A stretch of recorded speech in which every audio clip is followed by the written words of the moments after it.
Lauren and Owen, they don't really fight as a couple. I mean, it probably helps that they're in high school and they're not trying to figure out how to pay taxes together. But even for high school relationships, the two of them, Lauren and Owen, they just seem like they're freaking made for each other. They're both athletes at the school. They both have blondish hair. I feel like that's high school relationship gold. People call them the golden couple, which is a bit of a dramatic label to slap on two 13-year-olds, but they're gonna be 14 soon, and it's just a nickname until they get a text message in a group chat. It's a group chat with Lauren, the girlfriend, Owen, the boyfriend, and this number that neither of them recognize. And the text message reads, "Best day ever." Who is this? Only one of you got voted on homecoming court. This is epic, LMAO. For my non-Americans, homecoming weekend is usually the weekend that football season really kicks off at schools, meaning you have this really big football game, homecoming game. Owen is on the football team. And then you have homecoming, which is like, I guess it's kind of similar to prom, but not as official. Everybody dresses up. You have to have a date. You have to ask someone to be your homecoming date. It's a whole thing. The price breakdowns of people's dresses, glam, everything. It goes viral on TikTok. It's a production. And in the sense, you have homecoming court, students that are nominated to do their dances with other nominated students in homecoming court. And now this random number is texting Lauren and Owen that only one of them got voted onto homecoming court, which it's pretty clear it's probably going to be Owen. He's kind of like the popular one. But it's weird because how do they even know? I mean, nobody even knows yet. So they respond, "How the f do you know?" "The votes." "How do you know about the votes?" "I know for facts. Trust me, Friday will be epic when it's announced. The look on your faces, watching one of you with your arm around another person, holding hands, being all adorable, smiling, flirting, and posing for pictures with another person. Priceless, LMFAO. Could this be the end of the AKA golden couple? The relationship everyone idolizes?" Okay, this is kind of weird. They text back, "You're jealous. Friday is going to be the most epic day ever, LOL. We'll see who's jealous then, and it won't be me, LOL. Who even are you?" There is no response. By this point, Lauren and Owen, they kind of brush it off. They focus on getting ready for homecoming until another message comes in. "How's the happy couple? It's closer to Friday. Nervous, preparing for the end of the golden relationship? How are you going to handle seeing one of you on court posing for adorable pictures with someone else? We hear about how you are the perfect couple. You're perfect together. They envy you both and your relationship. They want a relationship like yours. How you're the definition of a perfect couple and will be the forever couple that gets married. Some of us don't want to hear it anymore. One more thing. I recommend Lauren not wearing his jersey anymore. You'll look like a fool if you do. See you at the game Friday." They are both looking around in the classroom because who the hell is sending these messages? And then another one comes in. "He no longer likes you and he hasn't liked you for a while. It's obvious he wants me. He laughs, smiles, touches my hair. You're a sweet girl, but I know I can give him what he wants. Sorry, not sorry. Owen loves me and I will always be the girl he loves. He will be with me while your lonely, ugly ass is alone." And then another message comes in. "I own Owen's. Cry more, you jealous." Who is sending these messages? Why does it take 2 years for this unknown number to be finally caught? They have the principal involved. They have the superintendent of the school board involved. They have the local sheriff's office involved, and the FBI gets involved. It takes 2 years, and every single day, Lauren and Owen are bombarded with 40 to 50 text messages just like this one for 2 years. Why does this person want Lauren and Owen to break up so badly? All of those theories are going to be covered in this episode, along with this whole case recently blew up because of the new release of a documentary called Unknown Number on Netflix. Now, Unknown Number does not go as deep into some of the other messages, some of the other reasonings that were found in this nearly, I think it was 1,300, almost 1,200 pages of a court document file that we received after a FOIA request, as well as we do have the full unedited body cam footage audio all here. The body cam footage audio I'm going to put at the end of the episode, but there is so much that hasn't even been touched. So let's get into it.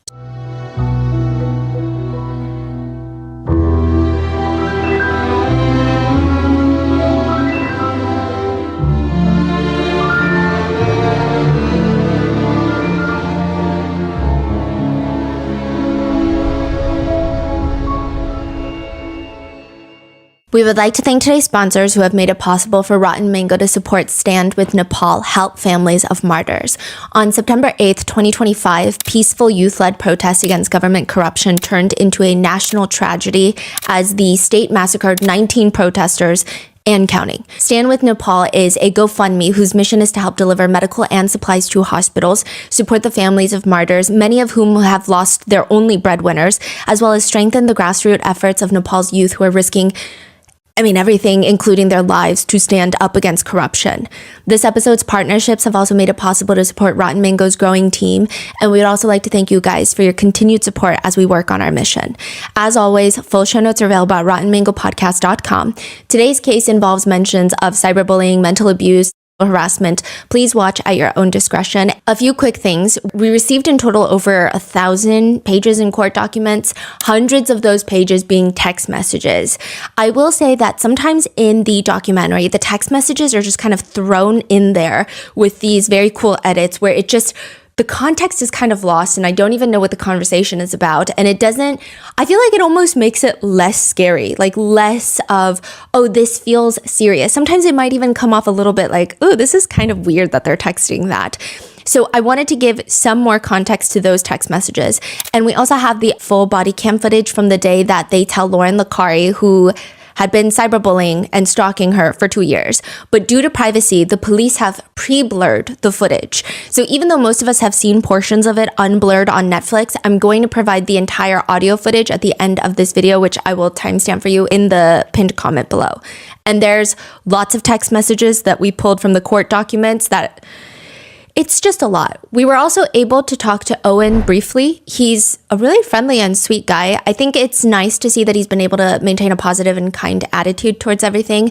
Maybe one day we'll interview him because I'm sure it's been very interesting to see everyone involved to, I guess, watch as this documentary blows up in real time. So with that being said, let's get started. Beale City, Michigan is a very small town. They will probably tell you it's the type of town where people leave their doors unlocked every single night, or every person's smile lights up the room. That's the type of town. And this case has nothing to do with unlocked front doors or dentistry. The important thing here is it's a small town. Beale City, Michigan is quintessentially where everybody knows everybody and their mother. They know your grandparents. I grew up in a small town where they would ask you, no, where are you really from? But in Beale City, they're gonna be like, who are your grandparents? Where did they live? It's that close-knit. It is a small population. So technically, it should not have taken the sheriff and the FBI this long to find this freaking suspect. It's been over a year that someone in this small town has been stalking 2 high schoolers. The officers walk into this small house by the lake. It's a bit on the messier side inside. One of the tables in the dining area is filled. The entire surface of the table is filled with alcohol bottles. Most of them are unopened, which perhaps is a good thing, but that's not why the police are here. They're here to talk to 15-year-old Lauren. Lauren is sitting on one of those kitchen counter stools, and she naturally looks very stressed because what is it now? I mean, they've been through this for the past 2 years, every single week, once a week, almost on the dot, she gets taken into this small back office in the high school to turn over her phone, where they take all the text messages that have come in, and it feels like a CIA undercover operation without the intelligence. She's been doing this for so long. And Officer Maine has not gotten closer to finding out who did it. All that's happened is Lauren's life has been ruined. Like, what do you mean you don't know who's sending the harassing messages? They're sending 40 to 60 a day. The phone number is right there. Go find them. Every time they would go to the police, Lauren's mom, Kendra, would try to give them any information that would help. Maybe it's this person. She's always had some sort of jealousy for Lauren. Maybe it's this person. The way that they sent messages kind of sounds like them, doesn't it? Meanwhile, Lauren's dad, Sean, he's getting frustrated with the police. He's pleading with them. We gotta nail this son of a bitch. Whoever is doing this is ruining their daughter's life and stalking their 14-year-old daughter. We have to find them. And the police finally do. They're standing in Lauren's living room, standing in front of Lauren. Lauren's mom, Kendra, walks out. She's sitting on the counter stool next to her daughter. And Kendra's reaching over, holding Lauren's hand because they're about to find out who the hell has been sending these unknown messages. For about 2 years, Lauren and her boyfriend, Owen, I mean, the two of them have been in their own specialized version of hell, where the producers of Pretty Little Liars and Gossip Girl have come together and tried to make these random teenagers' lives absolutely miserable. This all starts when they're 13 years old. I mean, to be fair, the makers of Pretty Little Liars and Gossip Girl don't even know they exist, but they are living in the real life version of these two shows. Pretty Little Liars focuses on a small town, Rosewood, Pennsylvania, where 5 friends, best friends, have a sleepover. One of them goes missing. The other 4 friends, they all fall apart until someone starts sending them anonymous text messages, and this unknown number seems to know every little freaking secret that they have, like how one of them was caught making out with their English teacher. Another one of them made out with their sister's fiance. It's an unhinged show. And Gossip Girl is the older, richer New York City version of that. And somehow Gossip Girl and A both find their way to Beale City High School, where it starts with 13-year-old Lauren and her boyfriend, Owen. They start getting messages, and in the beginning, it's kind of silly goofy. It's like silly goofy kindergarten messages. The text messages are juvenile at best. The first few messages, if someone were to hand me a phone and would tell me to text something mean and I sat on my phone, this would be the outcome. It's just like gibberish insults. One message reads, "You are the ugliest person I have ever seen." It's always text to both of them? Yeah. I mean, it's not particularly original or specific. It's rather subjective of an observation, but coming from an unknown sender, it's a little creepy. Then another one. Off. You be the ugliest skank. Ain't playing ugly motherfucker. Then another one. We will make every day miserable for you. It's a little silly. He be with us tomorrow at cornhole. Sorry, not sorry. After cornhole, he hanging with us. We got plans, bitch. Owen is obsessed with us and everyone knows it. Seniors talk about how hard he want our sorry, not sorry. You trash, we ain't. I mean, it's bad, but there are multiple, I mean, even above this, there were multiple text messages about cornhole. Like a cornhole tournament. You know cornhole, the game with the wooden boards, and then you try to stick it's like skee ball. They're like having, it's the most atrocious thing being the spelling of the messages. But clearly, by the end of this message, it starts kind of escalating. And like the seasons of Pretty Little Liars and Gossip Girl, with every episode that passes, the boring text message threats aren't cutting it anymore. The unknown sender starts amping it up. I mean, it's getting rather mean. We will win. I promise you. Owen doesn't like you. He doesn't love you. Lauren and Owen both have no clue who this person is. They've tried asking around to see if anybody knows who the number belongs to. Nothing. They've tried calling and they won't respond. They just say, stop calling. And they're trying to get them to answer. Stop hiding. Answer my call. Or are you scared to talk to me? Just scathing messages come in after this, bombarding their phones. They've tried tracing the number back. These are all burner numbers. Someone is getting an app to get a fake phone number to message them, and with annoying frequency. I mean, they're just nonstop getting haggled by this fake number. Is it a girl in their class? Is it a guy? Is it multiple people? One message says, we will win. Who is we? And what the hell are they winning? Owen? That seems to be the point. It seems like Lauren gets bullied for being anorexic and not pretty enough for Owen based off these messages. The unknown sender seems pretty intent on making sure that they do not stay together, and they want Owen for herself, himself, themselves. We don't know how many people are behind this. So when this is happening, did Owen or Lauren have an idea who it could be? Did they start talking about it at all? Yeah, they later have an idea, and we're gonna get there. But the text messages read, you have no friends, and we all fucking hate you. Fuck off, you nasty ass skank whore. And that is targeted towards Lauren. And it's all a game to the unknown sender. I apologize. It became a game.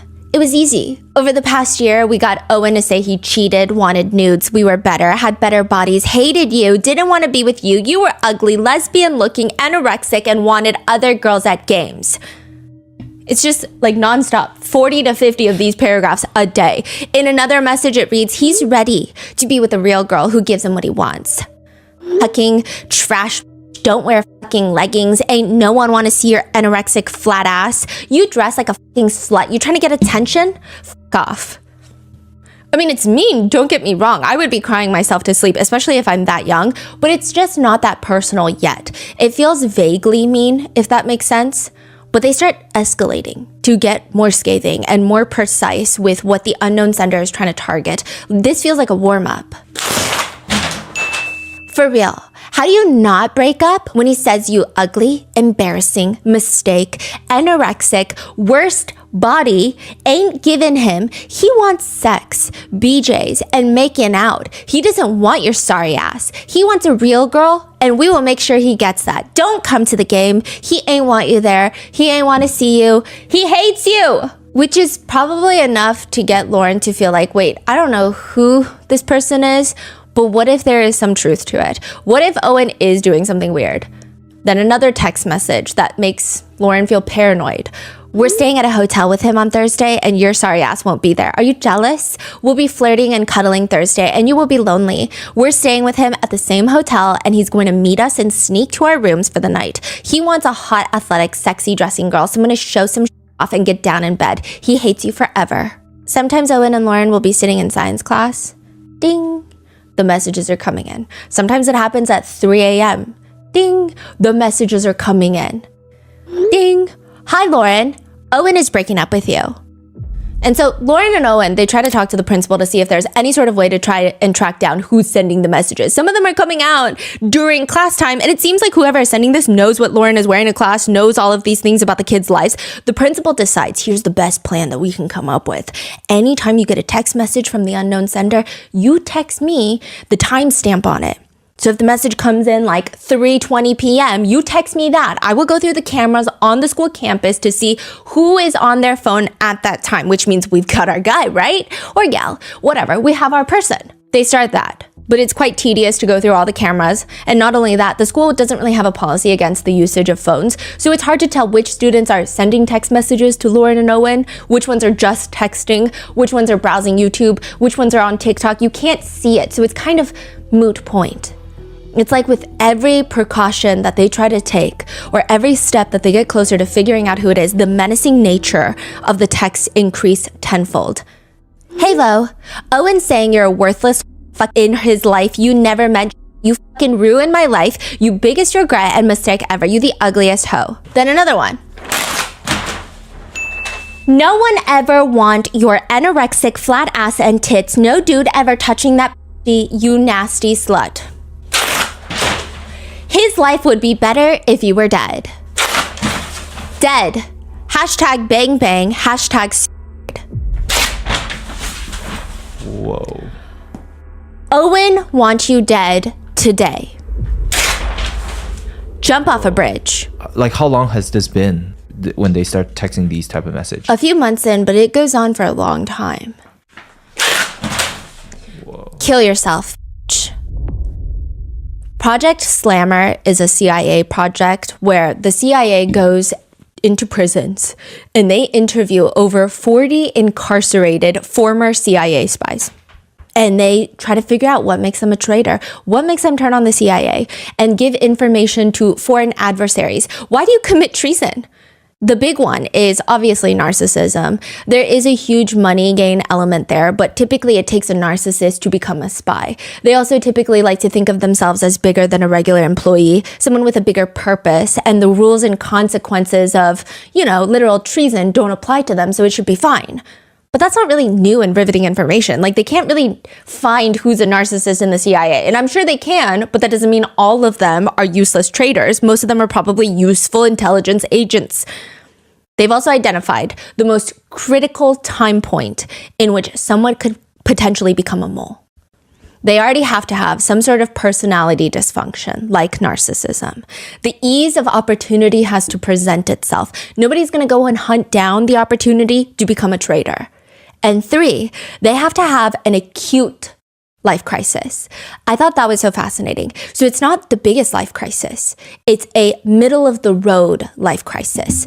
It could be a small professional humiliation, a small to medium-sized financial obstacle. It's not bankruptcy. It's like You are now $10,000 in debt because of gambling. Why is that so crucial for this to happen? Acute life event means that it has the ability to throw that type of person off and make them vulnerable into making very bad decisions or feeling like they're meant to do something bigger in life. If the life event is too big, they usually don't have the mental capacity to become a traitor. So it has to be like a medium-sized life event. So for example, if a parent dies, and it's not sudden, it's like old age, that's an acute life event because everyone is under the impression that your parents are supposed to die before you do. But if their child dies, that's too major of a life event. Fascinating. Yeah. It's interesting. So it's like a life event that shakes them up, but it cannot be so big that they're so shaken that they cannot become a mole. And a lot of the ways, I'm sure the CIA has got advanced ways on figuring out who's a mole. Like, when they had Robert Hansen find the mole in the CIA when he was the mole. So like super advanced. Yeah, I think we covered that case. There was a guy named Robert Hansen. He was working with the Russians. And he's like, oh yeah, let me go find the mole. He's the mole. Huh. But one of the easiest methods that even the Kardashians will employ is the planting of false information. That is what the Beale City high schoolers start doing. They run their little own psyop. The inner circle close to Owen start their own find the mole operation, starting with the classic strategy. Share select information with person A and only person A. See if it ends up in the chat. Share information with person B and only person B. See if it ends up in the chat. And that's how you find the mole. But if it's one of them, well, then what do you do? And there's major concerns now because the messages are becoming so relentless, so vicious that it feels like it's about to amp up into two things. Like one of two things is going to happen. One, Lauren is going to self-exit after enduring endless torture and harassment by some random number. That is a huge concern. And two, whoever this person is, what if they snap? Yeah, what if they go from text threats to something a lot more physical? And clearly, they're in the vicinity. Lauren will sometimes fight back, responding, stop, please, you're jealous, and you can say whatever you want. I don't care, and I don't care what anyone says or thinks. I will wear his jersey proudly every day. Other times, it feels like something bad is going to happen.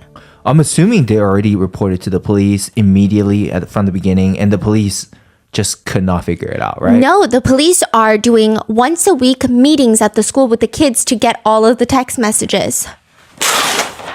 And it's getting bad because Lauren is starting to lose steam. She's writing things like, please stop. I'm begging you to please stop. Like, what do I need to do for you to stop? I honestly can't take it anymore and will do anything you want if you will please stop. And they don't stop. More messages come in. Girl, he said he don't need you to be here. His life better if he never met you, girl. He hitting us up like crazy today. He been messaging and flirting and he was hitting us up from a hotel at Ford Field and he's talking. He said he's cheating and moving on to a new girl. He was stupid to be with you. You suck. He wants hot, athletic, sexy dressing girl. Not you.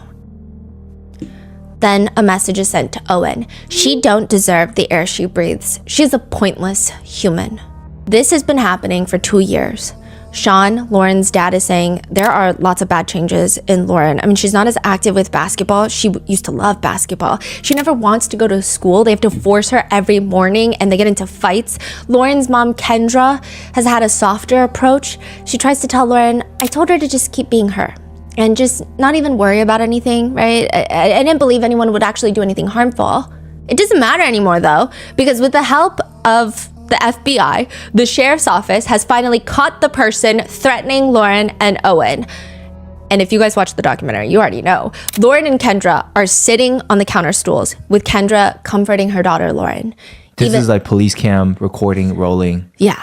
Even though she knows that Lauren is about to find out that the entire time the unknown sender had been inside the school every single day, taunting Lauren, watching her, texting her. Not in the same classroom as Lauren, not even the same grade as Lauren, but in the school, in one of the back staff rooms, the unknown sender had been sitting there talking to the principal about how to stop the harassment. Because the unknown sender is Lauren's own mom, Kendra. Kendra has been the one sending these messages, and you already know that. Kendra has been anonymously harassing her own daughter for years, and she knows that's what the officer is going to say because just minutes ago, before Lauren even came into the living room, the officer confronted Kendra one-on-one. Whoa. Here's the deal. When we were doing the investigation and the FBI got involved, we come up with some stuff that comes back to you. Which, side note, they don't talk about this in the documentary because I think it was like tedious stuff. I don't know if people were gonna find it interesting, but I found it super interesting. The FBI tracked down, Kendra was using a lot of anonymous apps like Pinger to disguise her phone number and make all these fake numbers, and that's how she was texting them. The sheriff's office is like, well, I don't know what to do about that. Is it like Google numbers, like a fake number? Yes, I think it's a little, it's like Google number. And the FBI come in, they apply search warrants to Pinger, they apply search warrants to all of these apps, and it comes back to an IP address.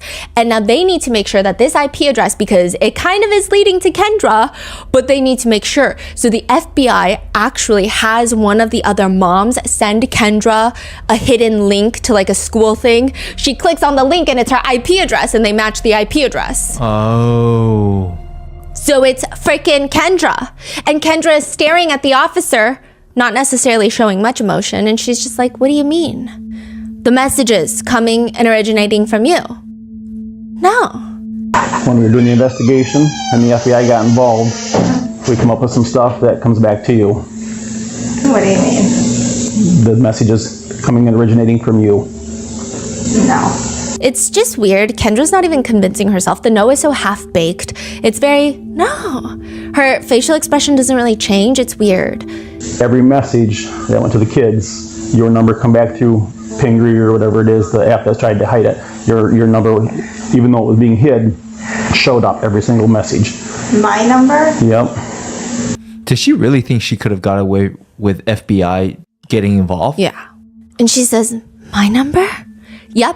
Does it have to do with Owen? Is there some sort of infatuation there with Owen? No, nothing like that. Does Lauren know about it? No. She shakes her head and she's asking the detective, I really don't want her to. It doesn't look like going from here, because the thing is once this is out there, like, I don't know how she can go to school. The officer is like, yeah, well, there's no way around it. So we're going to bring in Lauren. We're going to sit her down and talk to her. And she's about to finally hear who the hell has been threatening her and encouraging her to self-exit, calling her all sorts of nasty names, trying to steal her boyfriend for the past 2 years. The officer starts. The mom just got wrapped up into this mess. Mom got wrapped up in some stuff? What does that mean? The text messages.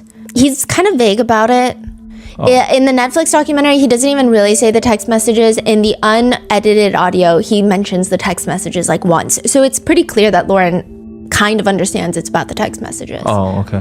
The mom just got wrapped up into this mess and continued on blasting these text messages and stuff out. I know that's probably confusing as heck and why, but sometimes when we're not thinking straight, we do some things that aren't right.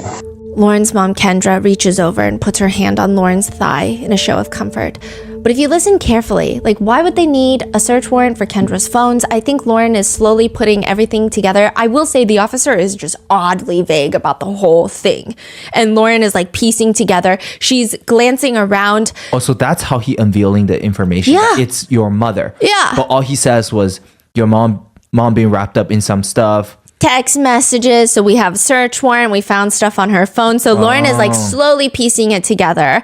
We're going to take her phone and stuff. You know, sometimes when we're not thinking straight, we do some things that aren't right. Your mom doesn't want to get this out, but it's going to be public information. By this point, Kendra is up on her daughter. She has her arms wrapped all the way around Lauren, like she's like a sloth trying to climb a tree. She's resting her left cheek onto Lauren's head, kissing her forehead, wiping the baby hairs from her forehead. What? So what a weird course of action when you were just exposed for harassing and abusing your child for years.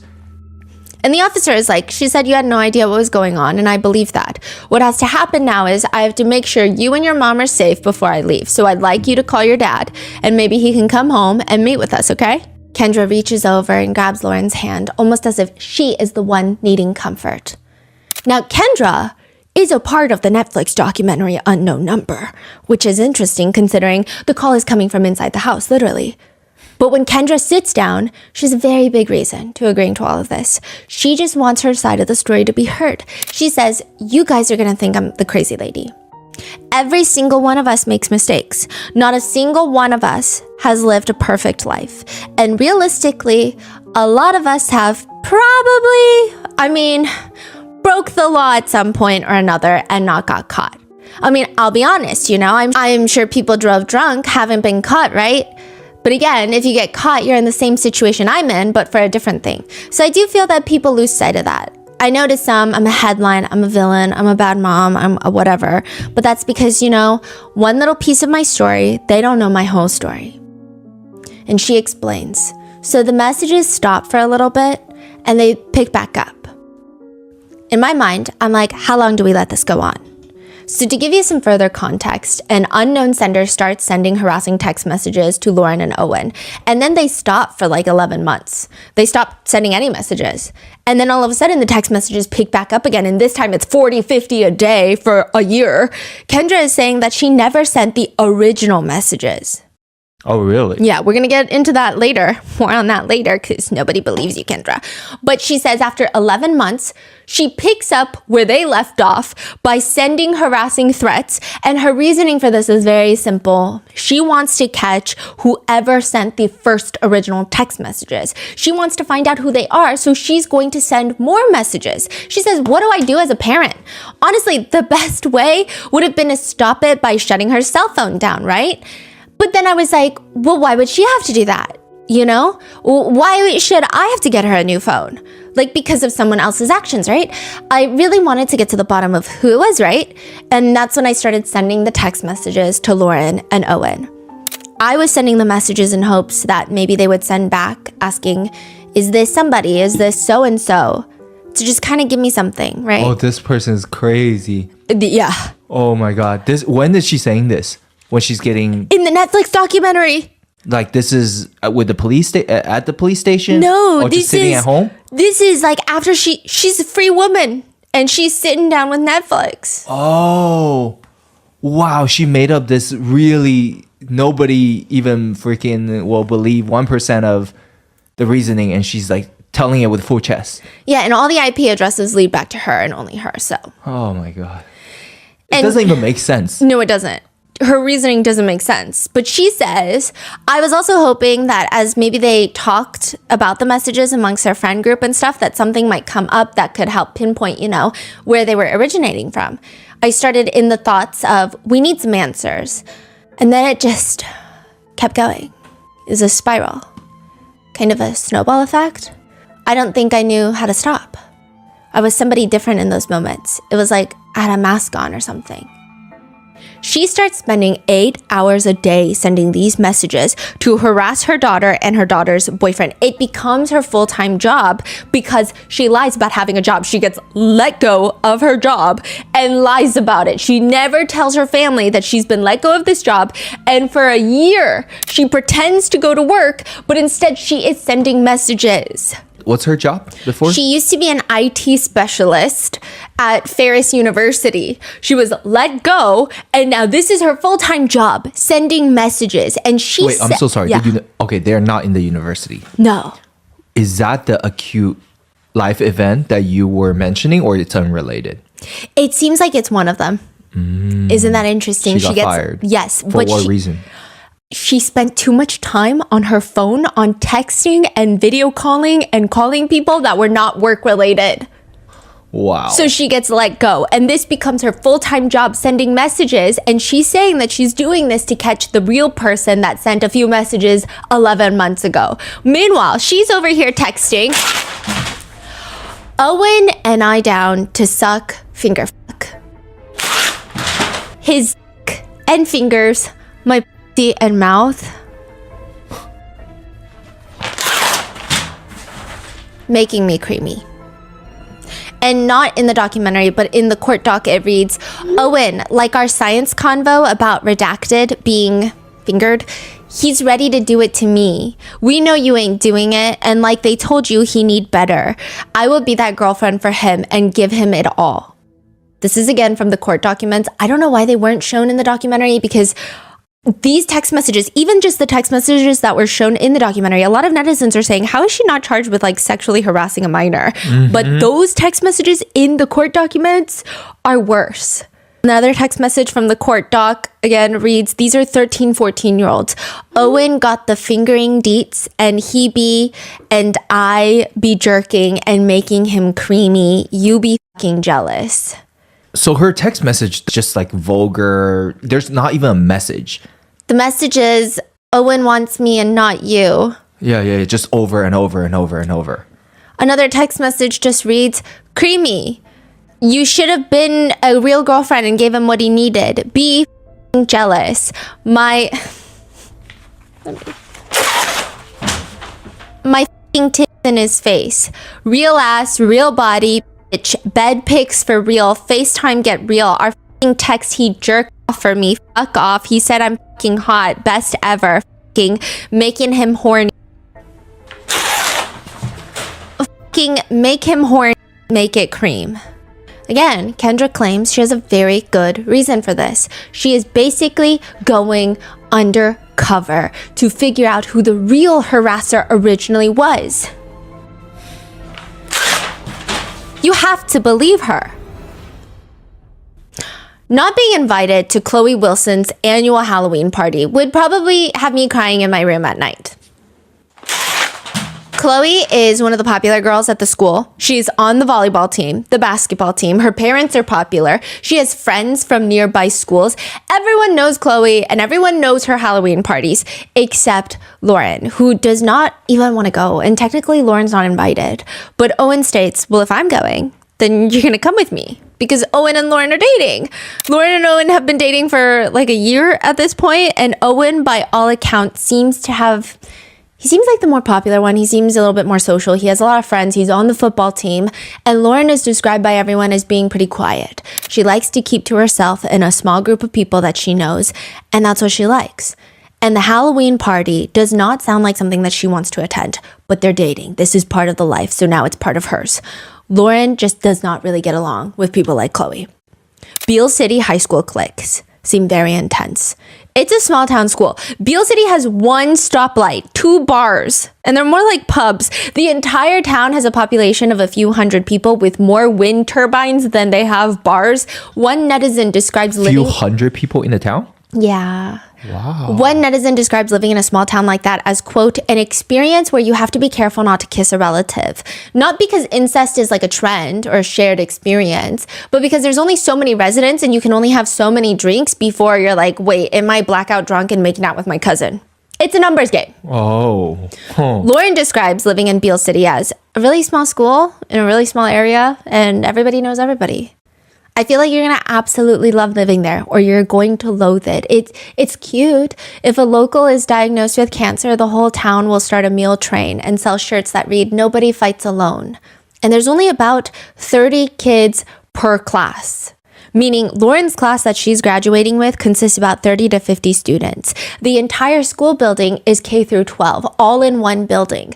I feel like the kids are all just in one class completely. And out of the 30 kids, they have separate group chats, separate friend groups. Owen describes it as, you've got the popular kids, like Chloe and her friends. You've got the cheerleaders. And then you have the quiet kids. I guess because there's not as many people, there are less groups. I mean, nobody says it outright, but it seems like Lauren is maybe in the quieter group, Owen is maybe in the popular group, or, Lauren is maybe floating between the groups. And nothing is wrong with any of that. The problem comes when everyone is just talking about everyone. I mean, if there's only a few hundred people, yeah, that's not that hard to find out who. That's what right? I was saying. Wow.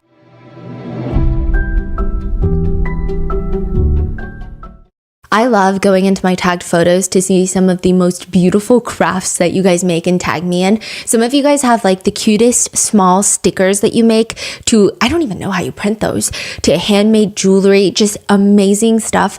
I would love to support you guys in the way you deserve. So if you are waiting to start your own small business, this time is now.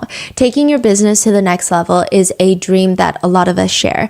But too often I feel like it just stays a dream. The what ifs creep in. What if it fails? What if someone gets the idea first? Turn those what ifs into why nots and help your business soar with Shopify. As you guys know, we have a special project with Shopify in the works. Although I can't make any promises, if we were to ever do a pop-up shop one day, Shopify's point of sale system would have us covered with wireless hardware that can synchronize physical orders with any online sales so we don't lose track of inventory. Turn those what ifs into why nots and keep giving those big dreams the best shot with Shopify. Sign up for your $1 per month trial and start selling today at shopify.com/rotten. Go to shopify.com/rotten. Shopify.com/rotten.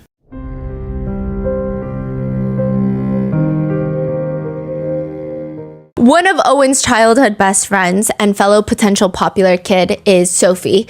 And she says, no one really has anything better to do than talk about other people. Like even the parents, they talk about us, teenagers, what we're doing. And I feel like that's kind of a toxic thing that gets passed down. One netizen concurs by writing a review on Beale City High School on niche.com, quote, parents are great, but some care too much about the athletic sphere. The parents are really involved. Owen might say that they're too involved. And even the parents want to talk to the other parents about the kids' drama. The parents have drama themselves. It's kind of a mess in a lot of small towns, and Beale City is not immune to these social circles. But it seems by all accounts that the popular kids are going to be the ones in attendance at Chloe's Halloween party. And this is when the first text messages come in. One of the first messages from the unknown sender to both Lauren and Owen read, did Owen say anything to you about what's going on? If he didn't tell you yet, I will. Owen and I agreed and thought it would be a great time for Owen and I to get together and officially hook up. You are not being invited because we want this time together. He's coming to my house on Halloween too and is giving me his sweatshirt to wear. You're a sweet girl, but I know I can give him what he wants. Sorry, not sorry. This is sent to Owen as well. Yes. It's obvious he wants me. His attention is constantly on me. When was the last time he paid attention to you or acted like he likes you? He is never with you, nor is he ever talking to you. He's always with, quote, other girls or texting and talking to me. He's constantly hitting on me. He laughs, smiles, touches my hair, picks at me, and crushing hardcore for me. He always wants to be near me and involved in our conversations. When has he ever acted like that way to you? Don't be jealous when I wear his sweatshirt and jersey. Not sure what he told you, but he is coming to the Halloween party and we are both DTF. When they were 13. Yeah. He wants nothing to do with you. He thinks you're annoying and an ugly ass and wishes you would leave him the fuck alone. I feel like these text messages are literally a Gossip Girl episode. Why do you think he's on his phone all the time talking to me? It's obvious he does not want you in his life. He talks about you all the time. You didn't get invited to his football game. I did. You didn't get invited to his house. I did. You didn't get invited to sleep with him. I did. I'm spending the night with him. I'm sharing a bed with him, not you. He's comforting me, not you. You didn't get invited to be with him in the hot tub. I did. Then another text message reads, I hope you finally get the point. He wants to spend time with me, not you. We will keep making you look stupid. He promised to keep flirting with me and I promised to do it all in front of you. He wants to see you run out of school crying. He fucking hates your ugly anorexic ass. What the hell is that? Lauren is so confused. Owen is reassuring her that he is absolutely not DTF and has no clue who this person is. Owen thinks it's maybe one of the quieter kids because they're more, quote, techie, but clearly somebody is just messing with them. At the Halloween party, they start going around and asking around to see if anyone knows the number or if someone sent it as like a sick joke. Nobody fesses up and they move on for 11 months. Nothing happens. Kendra claims these Halloween messages were not sent by her. She said, not those ones. I did not. It wasn't until way later. 11 months later, the messages start again, and I feel like they're way, way, way, way worse. And we're going to go through a lot of the text messages, the ones from the Netflix documentary, the ones from the court document. They're all going to be in here.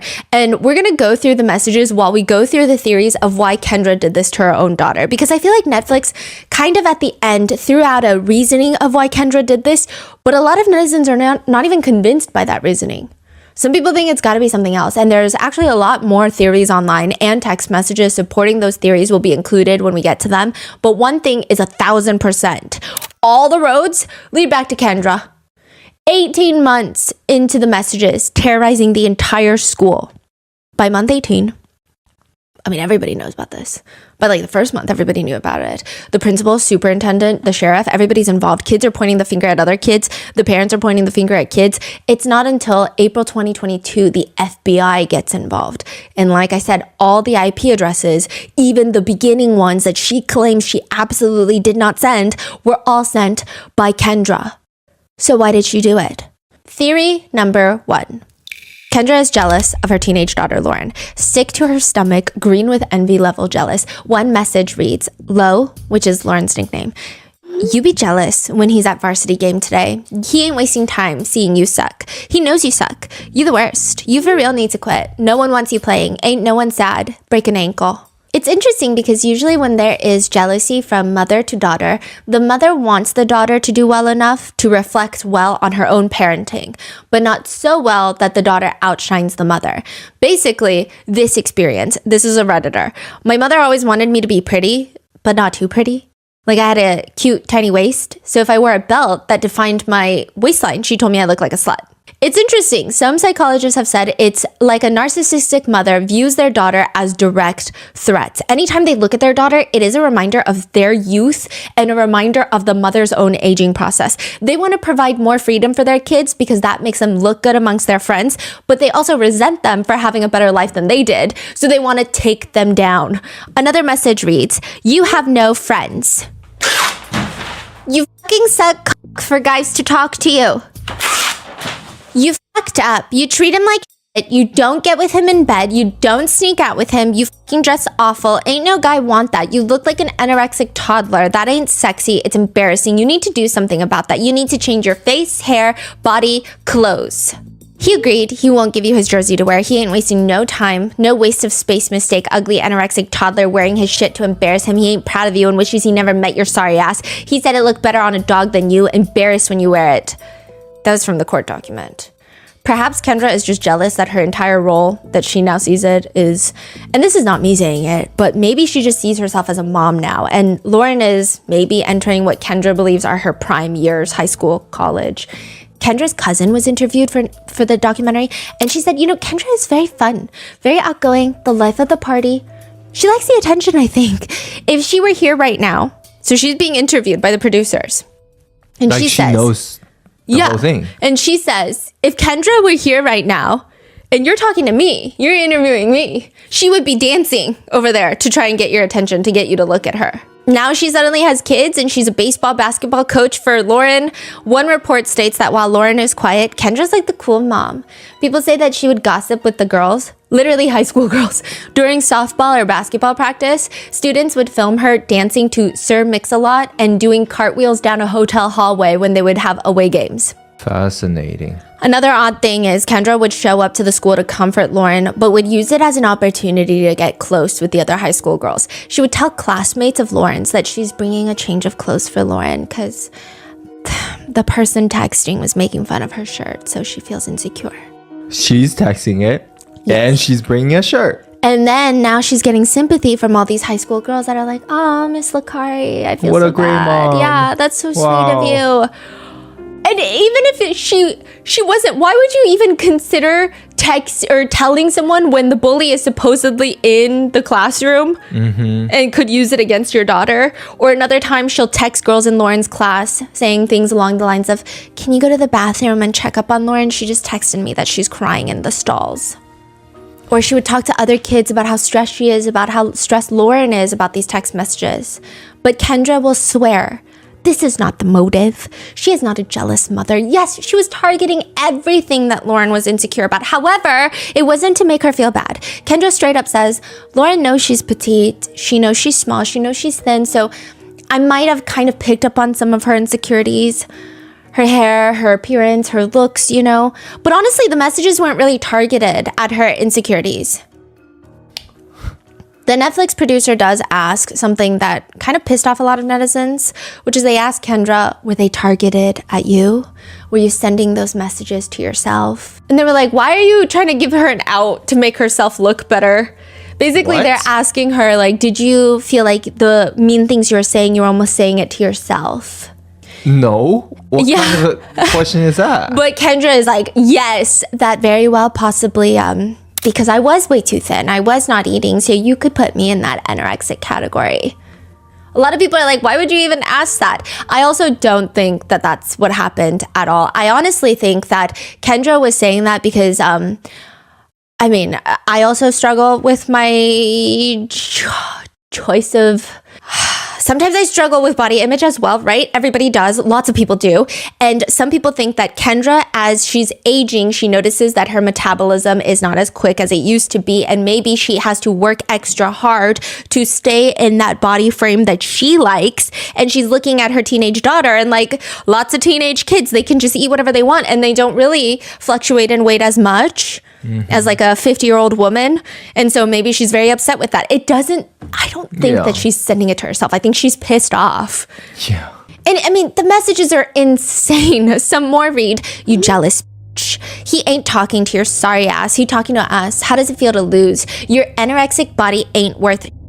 He never came back to you. He never want to talk to you again. He want you to fucking stop. You fucking will be crying every day.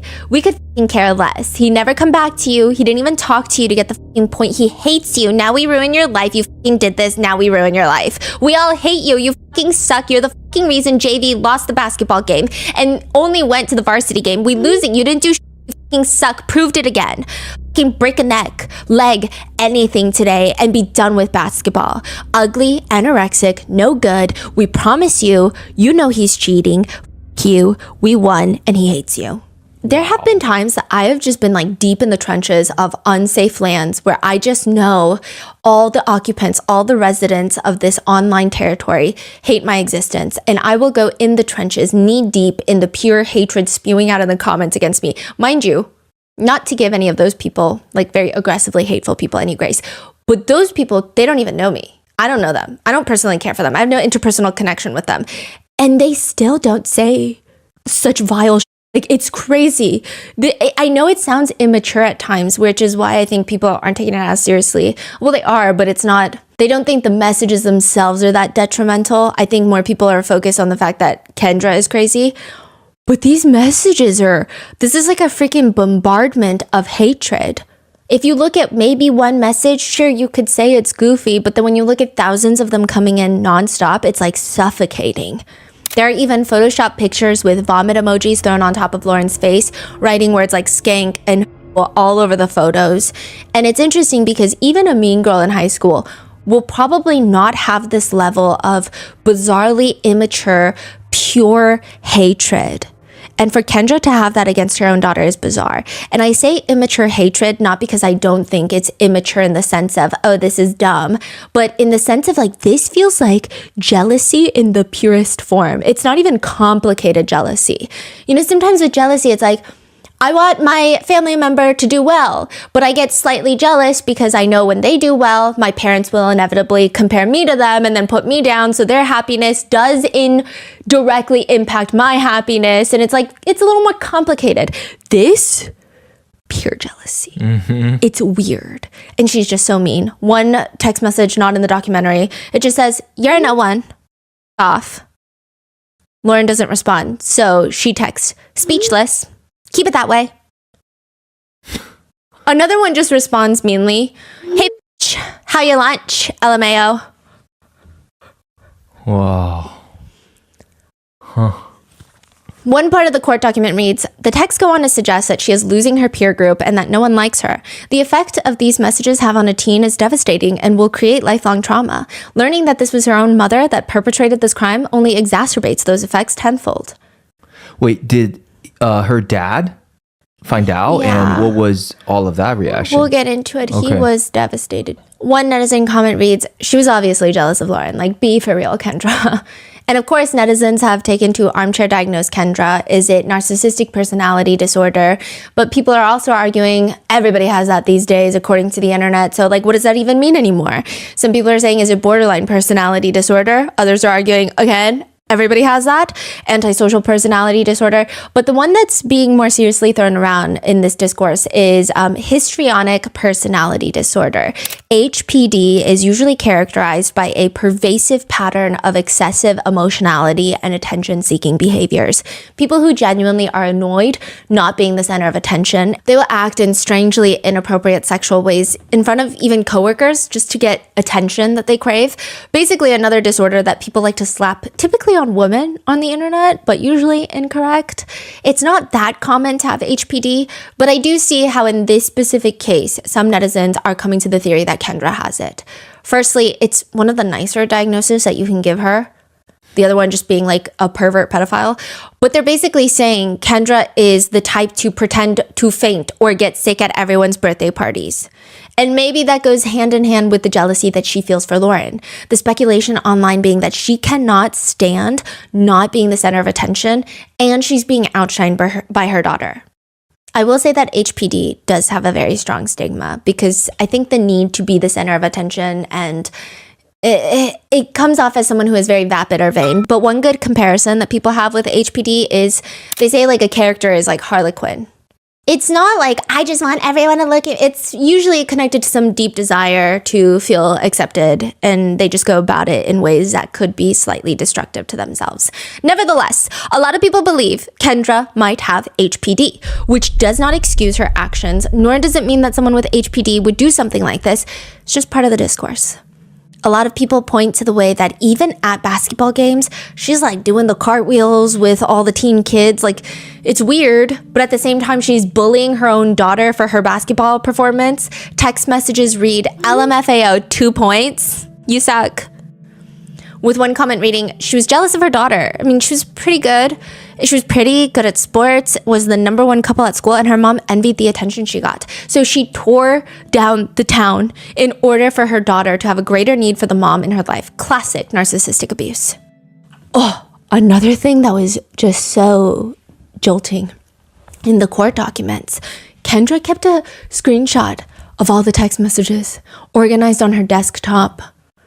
Literal PDF files of text messages. Like the thousands of them? Yeah, a lot of them. And then another folder just titled Snap. It has all of her login history for Snapchat. And then she has a folder that was titled just O, and it was a letter to Owen, which was not included in the court document for privacy reasons, obviously, but it's weird. We're going to touch up on that later. So that's theory number one. But being jealous of her own daughter, which is a very real thing that happens, there is the other theory, the second theory. This is the one that Netflix kind of drove more into, which is cyber Munchausen by proxy. So to give you some context, Munchausen syndrome is someone who loves to pretend to be sick, to make themselves either literally sick or pretend to be sick to get sympathy. It's giving, I'm dying, but not actually. I just like that you're nice to me when you think I'm dying, and I think I look really good in a hospital gown. Munchausen by proxy is when a caretaker makes their caretaking subject, usually their child, sick. So everyone can rally around them. And this is actually a lot more dangerous because most of the time it's not pretend. Most of the time they are making their child sick and the child has no idea because the child can't lie to the doctor. So they just physically make them sick. These are the people that like to wrap their little cardigan around them and cry in the hospital waiting room. It's very terrifying. It's my poor child is sick and I'm secretly poisoning them. And now there's the online variation of it. Munchausen, where people will fake having cancer, posting literal TikToks of them getting chemotherapy, setting up GoFundMes, only for everyone to find out that they don't have any sort of terminal illness at all. They are healthy as a horse. Then you have this case, cyber Munchausen by proxy. Lauren is getting bullied, cyberstalked, harassed, bullied. She is a victim. And Kendra is her poor, sympathetic mother trying to fight for justice to make sure her daughter is okay. That is the theory. I mean, there have been reports of people making fake accounts to bully themselves for sympathy. There have been other reports of people making fake accounts to bully their friends. Okay, so this is where it gets weird. There have been reports of person A making a fake account to bully their best friend online, person B. And then it's like an anonymous hater. And then person A switches back to their real account and defends their best friend. Oh. To drive their best friend closer to them. Yeah. Wow. I know. I was down a rabbit hole looking into this because I was like, cyber Munchausen by proxy? How does that even work? Wow, that's fascinating. So now Kendra is a woman who cyberbullies her daughter so that she can feel needed. That is the theory out there on why Kendra did all of this. Kendra's cousin says, Kendra has been always an attention seeker, but when it comes down to it, she's always a good person. Maybe this is her way of making Lauren need her. You do as a teenager need your mom, but not in that way. Lauren would come home upset about these text messages, and Kendra got to play the hero and be there for her. The superintendent of the school states she wanted her daughter to need her in such a way that she was willing to hurt her, and this is the way she chose to do that, versus physically trying to make her ill, which is typical Munchausen behavior. It is not acceptable, but I think a lot of people have accepted it because it's just more digestible to think of it like that of, oh, okay, a mom who wants her daughter to need her seems a little bit more maternal and acceptable than, no, she literally hates her daughter. I think, because I don't know why so many people are running with this theory. I think there is maybe a little bit of this, but I don't think so. Yeah, I don't think so. I mean, I think the one thing I'm like, okay, I could see that is she does use it as the whole purpose of her life. I feel like okay, if she wants to do that, I would say, wouldn't she do it even more publicly on like platforms, on blogs? Like just hating on the daughter. Yeah, make like a Gossip Girl bully blog or something. So then the whole freaking, make it more public maybe. But this is like very personal. She's like directly going after the daughter's insecurities. Yeah. It's weird. And Kendra, she does make this whole thing her personality. She'll go to the school every day to talk about it. Someone gives her a suggestion of like, why don't you get her a new phone number? She'll ignore it, come back the next day, talk about it all over again. School members say, you got Kendra, and then you got Owen's mom, Jill, going to the school every day, just bitching at Dan, who's the principal. They're demanding that they go through kids' phones, but luckily the superintendent is like, hey, are you insane? You're not going to go through kids' phones. Like, we're not going to have interrogations in the basketball team. Side note, some of the sympathy farming, if you will, is weird. Kendra will take screenshots of the unknown sender texting her own daughter to self-exit, send it to Lauren's classmates, or sometimes even call them, to which a few of Lauren's classmates are actually very stressed out about this, and they feel like now every text or call from Kendra is going to be the one where they are told that Lauren is gone, because that's how concerned they are. One classmate says, how much can a little girl take? So people are saying that Jill, who is Owen's mom, is trying to get to the bottom of this. Every time she's talking to the principal, she's trying to implement new things to figure out who the texter is. Meanwhile, Kendra is just like sobbing. She's trying to get thoughts and prayers and a freaking casserole. That's the vibe. Which I don't know, but a lot of the documentary runs with this theory. Kendra again says, that's not why. She says, I'm not jealous of my daughter. This is also not why. She said that she wanted to protect her daughter. She says, when I was 17, I was R-worded. And as my daughter was hitting those teenage years, I got scared. I got very scared. I didn't want her to go through the process that I'd gone through. And I think that really led me to not knowing how to handle things, right? It was hard because I was reliving what I had been through, but also at the same time wanting to protect her. I wanted to try to control the outcome of her journey. I was afraid of letting her grow up some, right? Wanting to protect her and keep her safe and keep her close, and scared to let her grow up because scared of what could happen to her. A lot of people are like, what are you talking about? Yeah. What are you talking about? A lot of netizens are confused why Netflix didn't push back on Kendra's excuse. Side note, another text in the court docs we found was Lauren texting, I don't understand any of this, but it's becoming very hurtful, and honestly, I'll do anything for you to stop and leave our lives alone. Neither of us did anything to anyone to deserve this, and honestly, it just makes me very sad. Kendra, unknown sender, responds, shut the up. Owen hates you, and he could care less about how your ugly anorexic ass feels. Give up on him and yourself. You're worthless. You f***ing lost. We will see when you get caught, and I hope you know our lives and feelings are not a game at all, and it's sad you act like you're proud of this, and I might be worthless or whatever you're calling me, but you're not worth my time, so please just stop. Kendra just responds, you're jealous, give up, and we won. Owen picks us, and you worthless trash to him.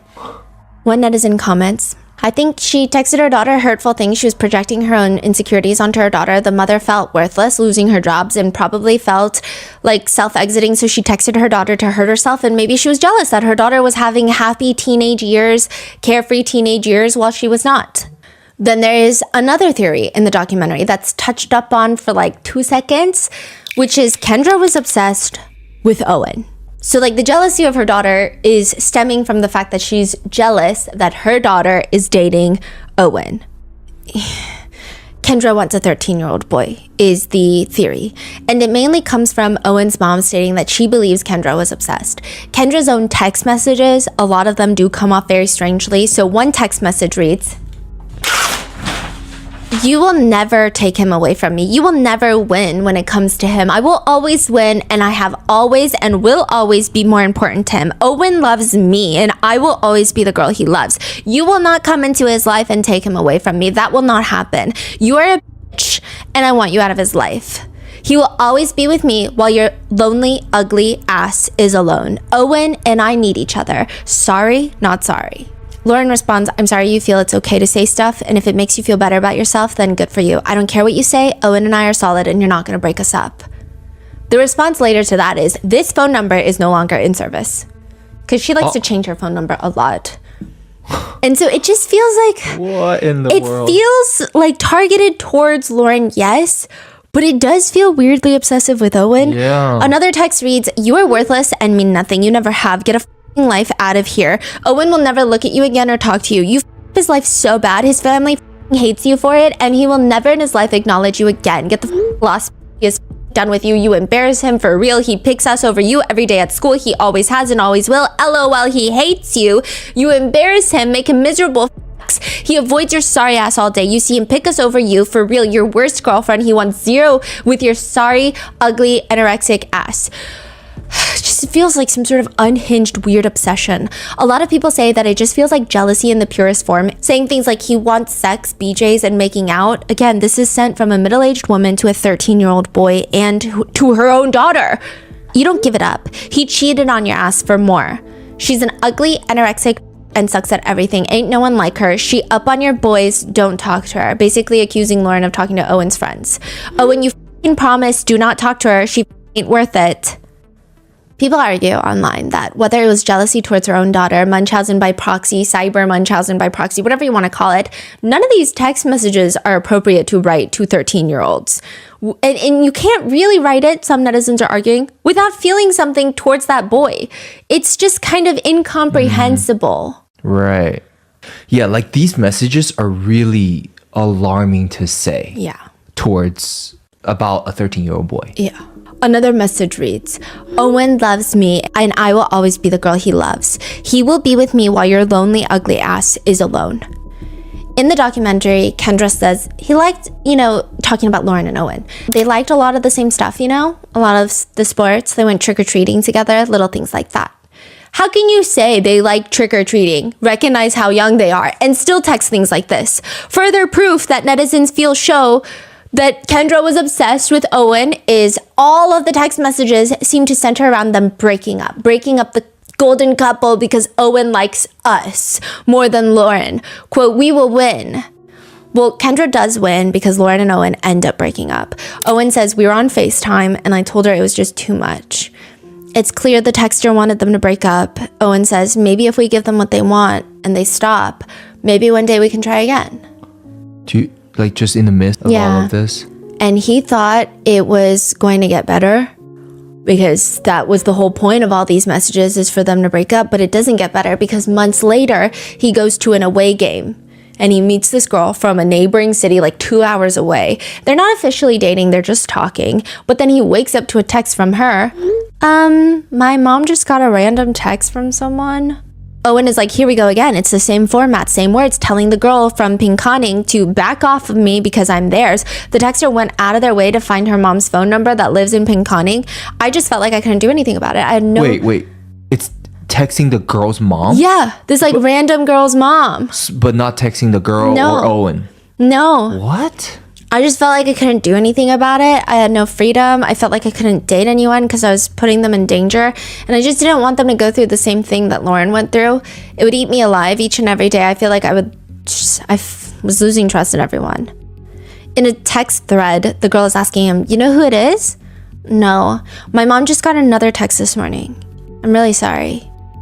Owen states, "So me and the girl from Pinconning ended up breaking up because of this." Furthermore, there's an anonymous tip that gets sent in accusing Lauren of bullying Owen that is sent in by Kendra herself.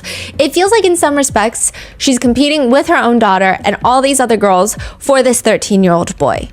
when they were dating, Kendra would go out of her way to go on these dates with Lauren and Owen to take pictures of them. She signed up to coach Owen's track team. She wanted to become his, quote, second mom. She went out of her way to drive Lauren 3 hours to watch one of Owen's championship games. And there had been this huge tournament in Florida for Owen. Kendra thought, why don't we turn it into a whole Licari family vacation? To which Jill, Owen's mom, gently told her, maybe not. But now in hindsight, it just seems strange because even after the breakup, Kendra is attending games that Lauren is not going to, sitting right next to Owen's mom, Jill. Owen's mom, Jill, says, I think she became obsessed with Owen, which is hard being a mom and that she's a grown woman. But I think there was some level of relationship that she wanted to have with Owen that obviously is not acceptable at her age. If you looked at the way she treated him, how she glorified him, how she would go out of her way to do anything and everything for him and just be noticed by him. She would just randomly text him and try to keep a connection with him. She came to all his sporting events even after Lauren and him broke up. This is disgusting. Weird. Owen says, it felt like she was attracted to me. She was super friendly, super like, here, I'll get this for you. I'll go do this for you. It just wasn't like... It wasn't like it was my girlfriend's mom. It felt like it was something more. She would do things for me. She would cut my own steak for me. It was just to the point where it was just like almost too weird. When the police show up with a search warrant for Kendra's devices, they straight up ask Kendra, is there an infatuation there with Owen? And she says, no, nothing like that. How do you feel? Does it feel weird? Feels weird. Now, need I remind you, she is also texting, hi Lauren, Owen is breaking up with you. My tits in his face, making him horny, make it cream. So one person also states that they saw Kendra take Lauren's phone. This is like another student at the school. They saw Kendra take Lauren's phone, read through Lauren's messages with Owen, and then proceed to text him back, I love you, pretending to be Lauren. What? Regardless, when Kendra is confronted, Officer Main tells her, okay, just like tell me, did he treat Lauren bad? Was it an infatuation? I mean, because it went on for a while. And she says, What does that mean? She just won't respond. It seems like she's just looking for the best way to come off as least unhinged as possible. She says, it didn't start that way. I'm sure it didn't. I don't even know. So they were dating, and then they broke up. So how did it really start? Like, why did it start did it start during when they were still dating? It did. Was he treating her bad? But it didn't, the first ones didn't start, with me. Okay. I will say that. Those ones were, random or whatever. So somebody else started those, you don't know? But then I, fed off of it some. I get it. Was it because they broke up? No. What's going on? One court document states the following. Repeatedly, Miss Licari called her own daughter terrible names and suggested that Owen was interested in other girls and that she could never please him the way he wanted. The sexually suggested text and repeated messages calling her ugly, anorexic, and worthless all seemed to be designed to cause mental anguish to Lauren and break up the teen's relationship. Truly, I have no clue how she wasn't charged with some sort of sexual crime against a minor. In one message from the court doc, she messages them about how she sits next to them in science class and they talk about fingering and jerking. Sorry, not sorry. Yeah. So what did she get charged with? Stalking a minor and obstruction of justice. Oh, that's it? Yeah. All of this is just considered stalking a minor. Yeah. Is there sentencing or? Yes. So she pled guilty. She actually had 5 different counts, but she pled guilty to 2 counts of stalking a minor. And she did ultimately receive just 19 months, which is nothing. But I think there was an argument of there was no crime, a sexual crime, because there was no trying to set up. She didn't send any lewd photos. She didn't try to ask for photos. She didn't try to solicit a minor to meet with her, to conduct some sort of illegal activity. I still don't understand how this doesn't count as sexual harassment at the very least of a minor, but yeah. I mean, she just has a sick obsession with the word creamy, cream, and sometimes she will literally just text cream, and then another one in caps, cream, and another message, remember when he used to touch my leg? He be touching more now. He always pick me bedroom pics coming, be jealous. He hitting for Proxy now, LMFAO. But then in comes a new theory. So after watching the documentary, some people feel that Jill, Owen's mother, was the target. And not as in Kendra wants her, or as maybe wants to be accepted by her, wants to be taken in as a best friend by Owen's mom. Owen's parents have the life that it appears Kendra really wanted. Kendra really wanted that quintessential small town, popular parents lifestyle storyline. Owen's dad was the star outfielder for baseball at Beale City High School. Jill was a Beale City cheerleader. Jill says in another report that Kendra always talked about Lauren and Owen like they were going to be together forever. So the theory being she wanted the kids to get married just so she could have a good standing in the community as one of the popular parents. Owen starts pulling away because of these text messages. This is like a few weeks before they break up. And he's just saying it's hard to be with someone after all of that. Meanwhile, Kendra really wants them to stay together because Kendra is texting Lauren in the gym. So they're in the gym together. And Kendra is texting Lauren.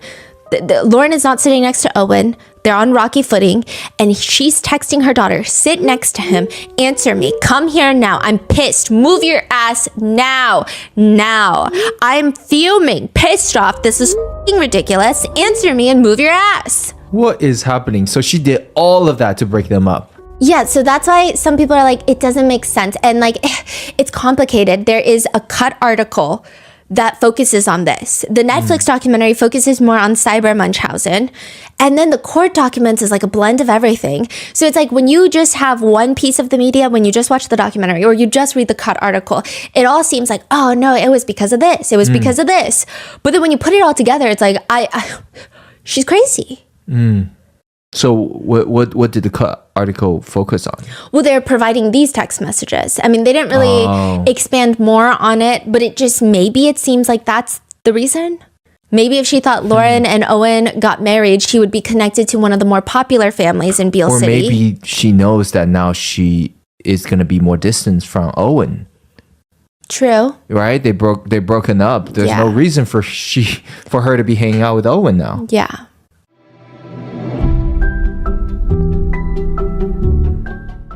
When my sister found out that she was pregnant with my nieces, one of the first things we did was set up a college fund. By the time that they're 18 years old, which I know is coming up way too quickly, I feel like they were just born yesterday, they'll be set up with Acorns.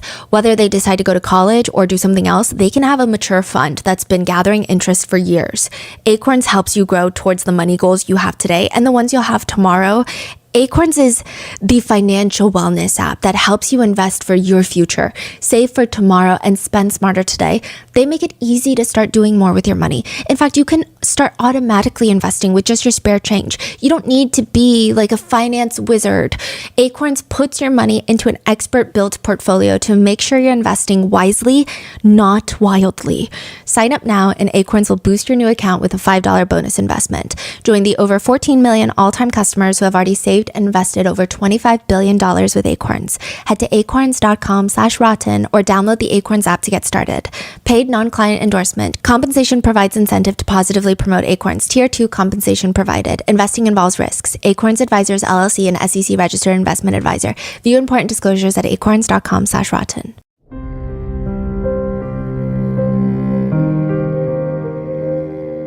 But the text messages are weird, and even after the breakup, Kendra goes to sit with Jill at Owen's games, and Jill would be on the phone with Kendra even after the breakup because they're just trying to get to the bottom of who is sending all these messages, and Kendra was more occupied with the idea of the kids getting back together. She would be talking to Jill like, Owen only broke up with her because of the text messages, right? Some text messages after the breakup from the unknown sender read, he wants a real girl with a body and about getting down. He's done with goody-goody that ain't giving it up. He on to better.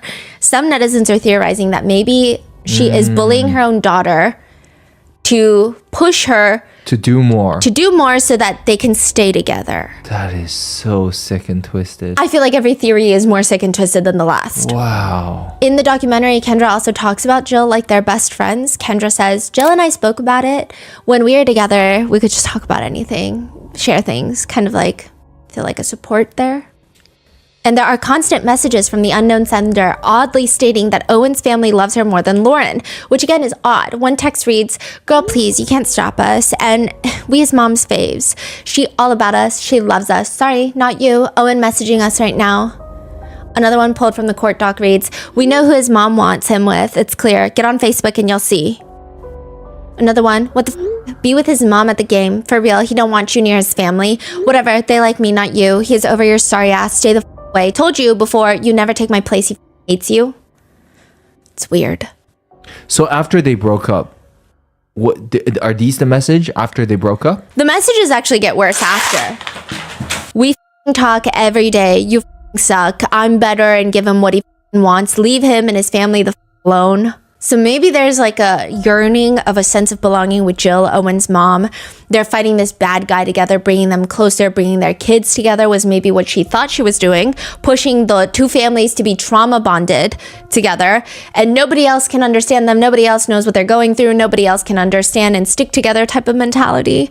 One portion of the court doc reads, "To date, we are left to speculate the motive for this crime, but it appears that the goal was simply to cause mental torture to her daughter and then be there to support her in her time of need. It should not be overlooked that Miss Licari may have had an unhealthy infatuation with Owen that caused her to create a rift in their relationship." People are confused. Then we just have the pure chaos theory. She just gives the energy that she wants to sow absolute chaos and be the center of attention, is how some netizens feel. For over a year, Kendra is playing Sherlock Holmes, Scooby-Doo, Criminal Minds, except it's her own brain scan. Dan Boyer, the principal of the high school, he thought he was going to figure it out. He thought he was going to crack the freaking code. But it just, Kendra would come in, she would be so upset. Every single day, talking to parents, talking to Dan, she would frame the other kids. Also, another thing, I don't know how anybody thought that this was a teenager texting them, because the way that the text messages, it was just grammatically atrocious to the point where it is clearly an adult trying to be a 13-year-old. Eventually, Kendra just like drops the G to everything, and everything becomes everything, playing, nothing, which is somewhat more acceptable, but then she even drops it for leggings, which now become leggings. Stop wearing leggings. There's just no way that a teenager is texting like this. And the fact that all the administrators and even the sheriff later is going to think that it's a teenager is crazy. Kendra, at this point, has been let go from her job. She has been lying to Sean, her husband. She's been lying to Lauren about having a job, spending 8 hours a day doing this, and then showing up to the school every day, demanding answers, pointing fingers, just mayhem. This woman is a menace, and she's complaining. She complains in the Netflix documentary. She says, "We were hoping for some type of action, right? So we really thought the school would, kind of, let's see what we can do." Unfortunately, in my opinion, I don't think the school handled things very well. Ma'am, you're the one sending the messages. What is happening? Why are you commenting on the investigation into you? Eventually, the local sheriff's office decides that they are going to try and get to the bottom of this case. And they go about it for a year in the most bizarre fashion. Sheriff Maine is like, "I got it." The messages start around Halloween. Who was hosting the Halloween party? Chloe Wilson. You know what Chloe Wilson, a lot of the kids said? She likes to use the word bruh. A lot of the text messages say, bruh. Her dad's a cop. Her mom is a popular mom at the school. And this is like the popular family. So is it Chloe? Now, it does appear in the documentary that Chloe has a bit of a reputation as a mean girl. Some say that she is the mean girl of the school. Others say that she's just popular and confident and has leadership qualities. And just to give you an idea, Chloe has two best friends, Sophie and Macy. They are like the trio. Lauren's not really part of this group, and all three of them are close with Owen. But there were allegations that Chloe and her friends threw carrots at a girl named Adriana, who also happens to be Owen's cousin. To which Chloe's mom says, there were just multiple allegations against Chloe where she was bullying or she wasn't being nice to this person. The principal called Chloe in constantly and she's like, "I'm not doing anything." Her dad, Mr. Cop Wilson, says she was a leader at the time. She had a huge friend group. It spanned to several other schools, So I think that to some people, I'm not going to say they were offended by that, but maybe they wanted that sort of thing for themselves. A lot of people don't like this family after the documentary. And I don't know, I think it's bad to say whether we like or dislike Chloe, I think it's hard to say. And she's in such formative years of her life, but the parents definitely give off mean energy. Yeah. Yeah. A lot of netizens have been commenting, yeah, the girls definitely threw the carrots. For sure. But Chloe, has known Owen since they were younger, and they've always had this on and off crush situation. Both of them kind of had crushes on each other, but never ended up dating. The reason a lot of people thought it was her at first is because she seemed really jealous of Owen's relationship with Lauren. Sophie says about Chloe and Owen, I don't know how to explain their relationship. They were a little bit more than friends. They kind of always liked each other. Owen and Chloe became like really good friends, and then he started dating Lauren, is what Sophie says. Even Owen admits Lauren and Chloe never got along. Chloe wasn't the nicest person. She's not a bully, but she wasn't a nice person by any means, and I think she said some things to Lauren that just made Lauren not like her. Lauren says, Chloe always had a crush on Owen. I think she would always just go and talk to him just to make me jealous. I didn't like her because I feel like we just had two completely different vibes. We played basketball together and we just didn't match each other. So when the unknown sender starts intentionally texting about Lauren's bad basketball games and taunting her about her scores, it feels like it might be Chloe who's very competitive on the team. And then there's a message where the unknown sender is like, you scored basically no points. I scored 12, loser. Kendra is the volunteer scorekeeper at the games. She helps Lauren look up who on the team scored 12 points. And what do you know? The only person that scored 12 points that night was Chloe. She's framing. Kendra is framing Chloe. Wow. Wow. Yeah. Kendra's framing Chloe. Chloe's getting investigated by Officer Maine. Her friends are investigating her. Chloe's so fed up, she ends up giving her phone to Owen for the day. She's like, take my phone. Take my freaking phone, and if you get text messages, then it's not from me. And then there's no message? There's still messages coming in. Oh, okay. Yeah. I was thinking if the mom found out, then she would be like, I'm not texting. Okay. No. So there's no messages. And then even after all of that, nobody believes Chloe. So then her dad, who happens to be a cop, is like, hey, just get your phone extracted. Like do a phone poll, right? Do a full digital extraction of your phone, which will show when you delete things like house long to die in cold, it'll show you all those things. What apps you've used, hidden, stuff like that, all of that. I'll allow it. So then they do it and there's nothing. And Chloe's parents have been adamant until since the beginning that it was not their daughter. They even text the sheriff personally. Honestly, Mike, I don't know if you know Kendra or not, but you really need to be cautious. There's a pretty good part of me that thinks that she may be very well doing this. This is what Chloe's dad texts Officer Maine in the beginning of the investigation. Even in the court documents we received in the interview note, the officer writes about Chloe's dad. Have you looked at Kendra Licari as a possible suspect? She has had some issues in the past with Chloe. She used to coach Chloe. Chloe got bumped up and Kendra was very upset about it. What does that mean, bumped up? I guess on the team. Like she was doing better on the team and Kendra was getting very upset about it. And if there's one thing Kendra's going to do, it's just too much. Wait, how did the dad know? So the dad, Chloe's dad, kind of knew from the get-go, but nobody else hadn't believed it. After Chloe gives an extraction of her phone, another message comes in, which is, I talked police yesterday, then kept my phone, searched it, copied it, found nothing bad. Yeah. Still doing it. Yeah. And then a picture of Chloe and Owen hanging out is sent. And then girls be spending night at real cream. I don't know what that means, but it got to the point where everyone realized there's just no way that it's Chloe, which is how Owen's own cousin is the next to be accused, because she is one of the few people that would dislike Chloe enough to frame her for this. She is the one that alleged Chloe and her friends threw carrots at her. Adriana says nervously, they had their group, and if you weren't part of their group, you were considered what I call the outsiders. And if you were an outsider, they weren't nice to you. That's Sophie. The cousin? No, this is Sophie. Sophie says, when we were in middle school, Adriana made up this rumor that we bullied her and that we threw carrots at her. There's no one else that would dislike us that much to make it sound like we were bullying someone else. Meanwhile, Chloe's parents state, parents were involved making Facebook posts. Adriana's mom was saying I'm a victim, that kind of journey.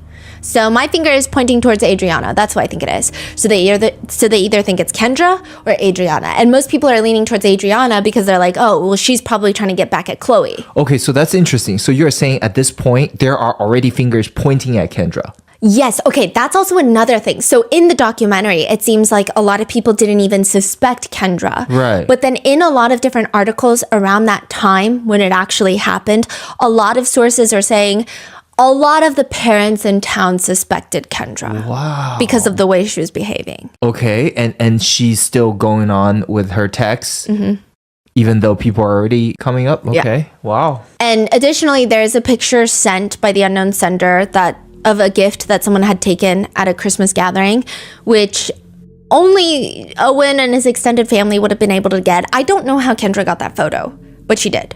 So that's why Adriana was suspected for a really long time, which I'm imagining naturally put a divide into Owen's family.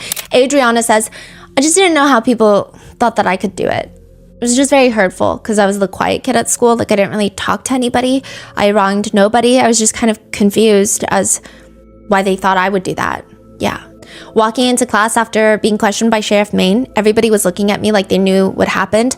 They were looking at me like they knew I was guilty. Kendra is just ruining everybody's lives at this point. At one point, people start suspecting Lauren, and Kendra is feeding that on too. She's submitting anonymous tips onto OK to Say, which is like an anonymous tip site for high schools, and basically saying, yeah, I think Lauren could be trying to get doing this for attention.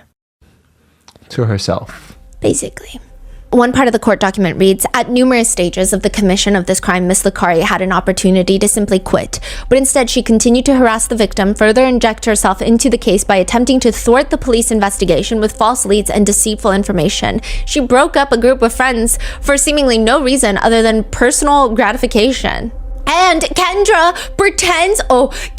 texts with another new number, okay? Pretending to be a friend of Chloe.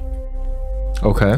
And text Lauren and Owen, quote, I don't know either of you that well. I got your numbers from a friend. I know the people messaging you. I reported it to OK to Say. I was with one of them while they were doing it. I hope reporting it helps. I recommend being very careful. They were lying and from what I learned, putting on a very good act.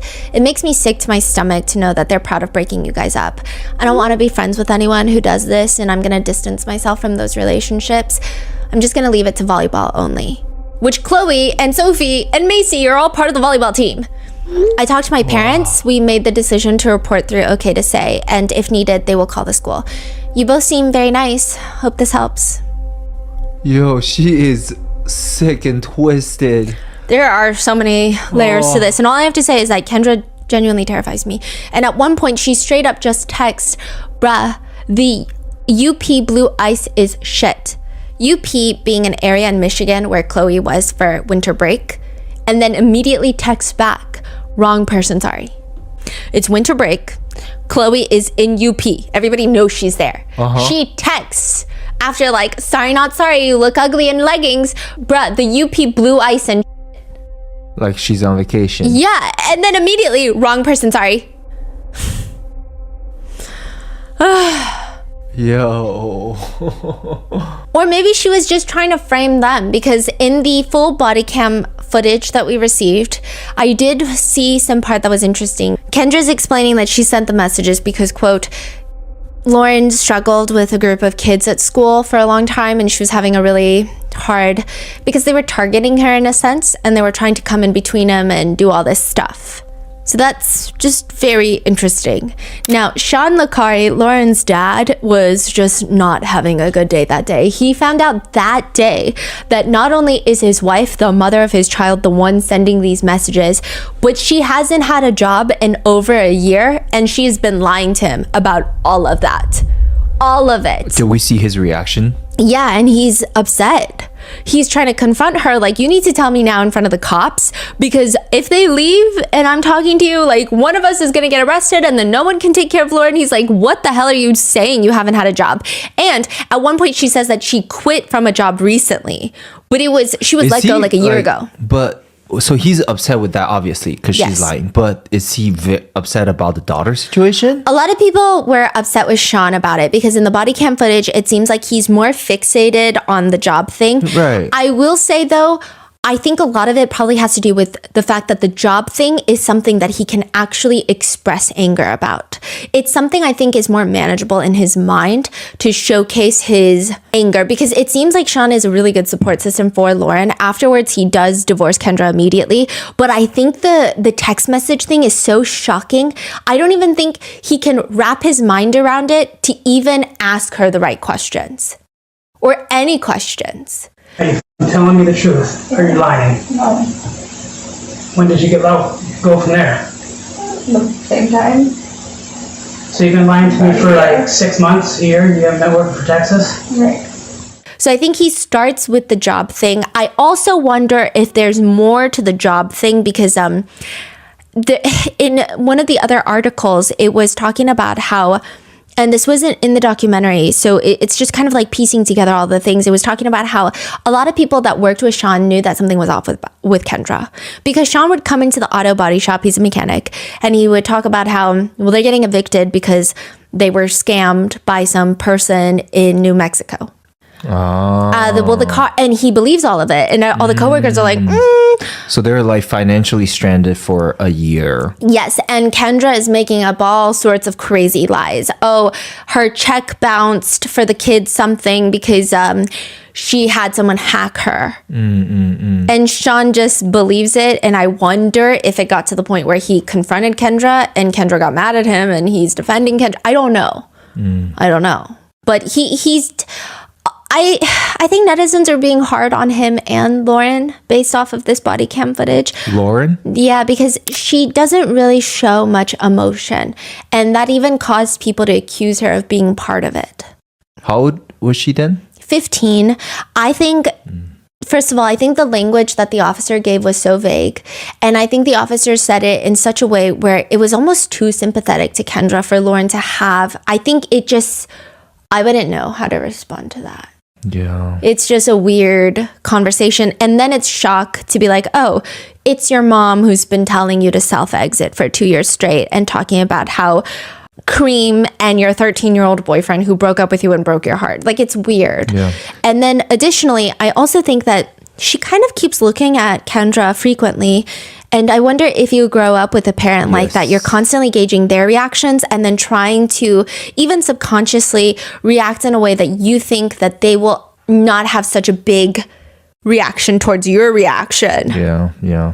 I see the complication of the emotions. Like the mom's super manipulative and yeah. Because even at the end, Sean is like, you're going to go. You're going to call your parents and you're going to go. And Kendra is like on top of Lauren, is like, no, I can't leave her. And he's like, no, you're going to go. Whoa. Yeah. Okay, you need to go somewhere tonight. I don't know where you gotta go, but she's gotta go. Now, the last theory is very dark, and I don't think it's a big theory, but there are people who believe and speculate and are concerned, stating they felt like it's crazy how this went on for so long, and they believe that Lauren was likely in a lot more danger than people are leading on. They suspect that Kendra wanted Lauren to self-exit so that she could trauma bond with Owen and his family and get the town's sympathy, as well as unload financial burdens and perhaps even her jealousy against Lauren. Netizens point out the messages of like, you done, he hates you, he said he regrets you, you were a mistake, he said you never meant anything to him and his life would be better if you were dead. Just the constant focusing on being dead is just a lot. Yeah. Jill, Owen's mom, says at one point her and Kendra had gone in to talk to the sheriff. And the sheriff is like, well, are you scared that your children are going to self-harm? Because these are the messages that they're getting. I mean, primarily Lauren. And Kendra is quiet to the point where Jill responds, the answer is yes, Kendra, we are afraid Lauren could hurt herself. Kendra says in the Netflix documentary, because she's asked, were you afraid she was going to hurt herself? Because there were messages telling her to self-exit. So I can say that I was not scared of her hurting herself. And I know some people may question that or diminish that or whatever, but I know Lauren and I know the conversations that her and I have. But if you didn't know her as well as I did, it might be different. It sounded like she's trying to give herself grace of like, that's why I send it, because I know nothing's going to happen to her. This was not in the documentary, but some more messages in the court doc read. Choke on more pills, we could care less. Owen promised we won't get in trouble. off, take more pills. No one cares about your anorexic, ugly, worthless bitch. She shouldn't have showed her face today. Her fault for being here. Let's go do this. Finish the weak ass. Hate the fucking destroy, wreck, finish her tomorrow. Fucking beat you. We finish it. What the we said, show you, bitch. Fucking be gone. Make our lives better. Fuck you, motherfucker. You know what the went down. We ain't lying. We hung this weekend. Fucking, she a weak ass bitch. Need a beat out of her. His sisters say you a pitiful bitch. Ain't got no friends.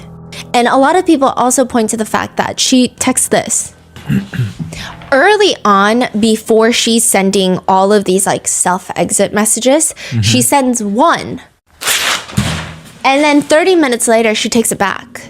She says, sorry, I shouldn't say dead. That was too far. Because in previous messages, she was saying like, he wants you dead. We all want you dead. And then she texts, sorry, I shouldn't say dead. That was too far. So it just feels like... And then a few months later, she's like full on like, be gone.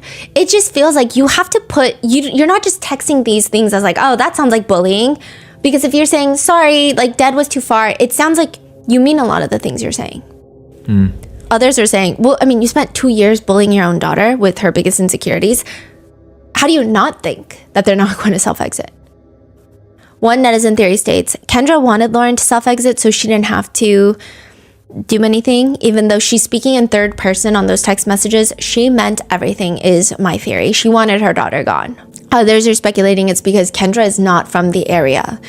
Sean is. She marries Sean, but she doesn't really have a good standing in the area. She's not really a popular parent. And maybe she wanted to fit in and get sympathy and do all of these things if Lauren was gone. It just appears that Kendra has no remorse. Even during the initial search warrant where there's body cam footage, she lies about not having 2 phones. It's actually Sean who outs her and is like, did you get all of her devices? Because she's got another phone. And it's like hidden outside the house in a little like wooden box. You're kidding me. So Sean always knew she got 2 phones. Yeah, he thought it was a work phone. But now he was like putting it together like, oh, well, you got to make sure you get all her phones because I thought it was a work phone. But if you're telling me she's not even working, then I don't know what that phone is, basically. So where was the phone? It was hidden outside near the side of the house, like wedged in between wooden blocks. They just follow her out and then she dug it out? No, they were like, tell us where it is. And they were telling her in the body cam footage, hey, so you need to tell us where all your devices are. We don't want to, but we will flip this house upside down and look for every single one, unless you just tell us. So she tells them.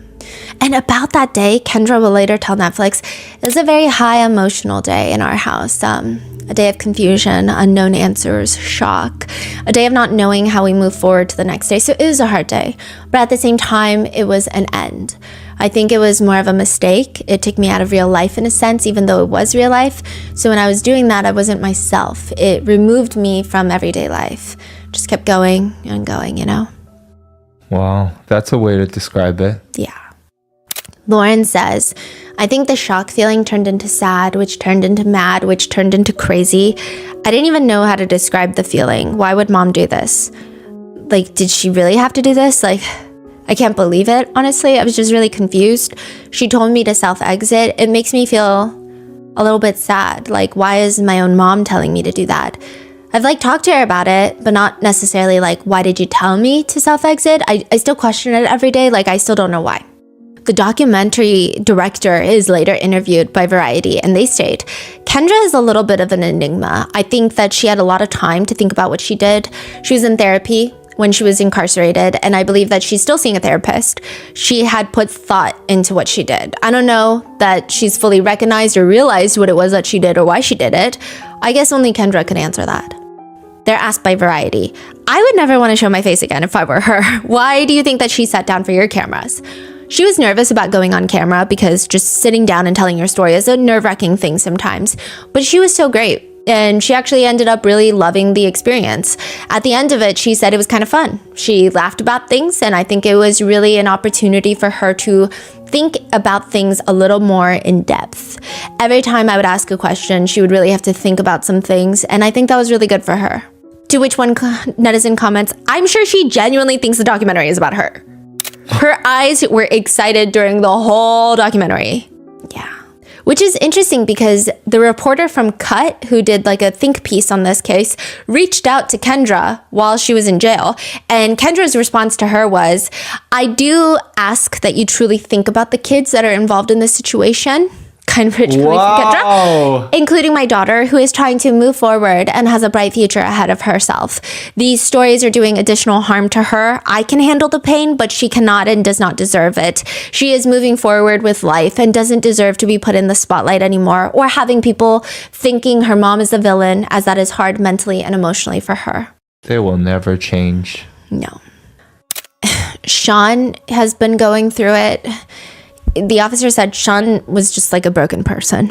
Sean says, I'm like, are you for real?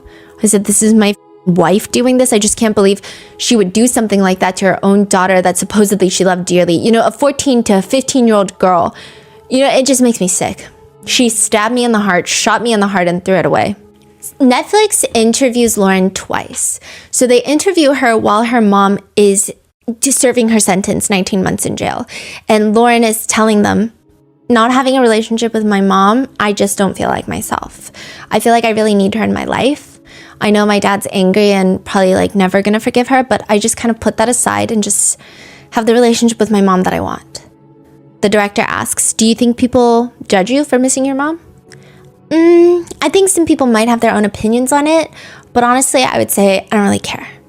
But when they come back a year later after Kendra has been released, Lauren is forbidden from seeing Kendra during her, I think it's because of her probation, but Lauren says that she's approaching it with caution. So it seems like she's actually more hesitant now. So maybe that time was good to process everything that's been going on. Yeah. But the judge in Kendra's case states, to be candid, you know, this was truly a horrible case. It's the kind of case that makes me glad that when I'm done with my term next year, I'm retiring.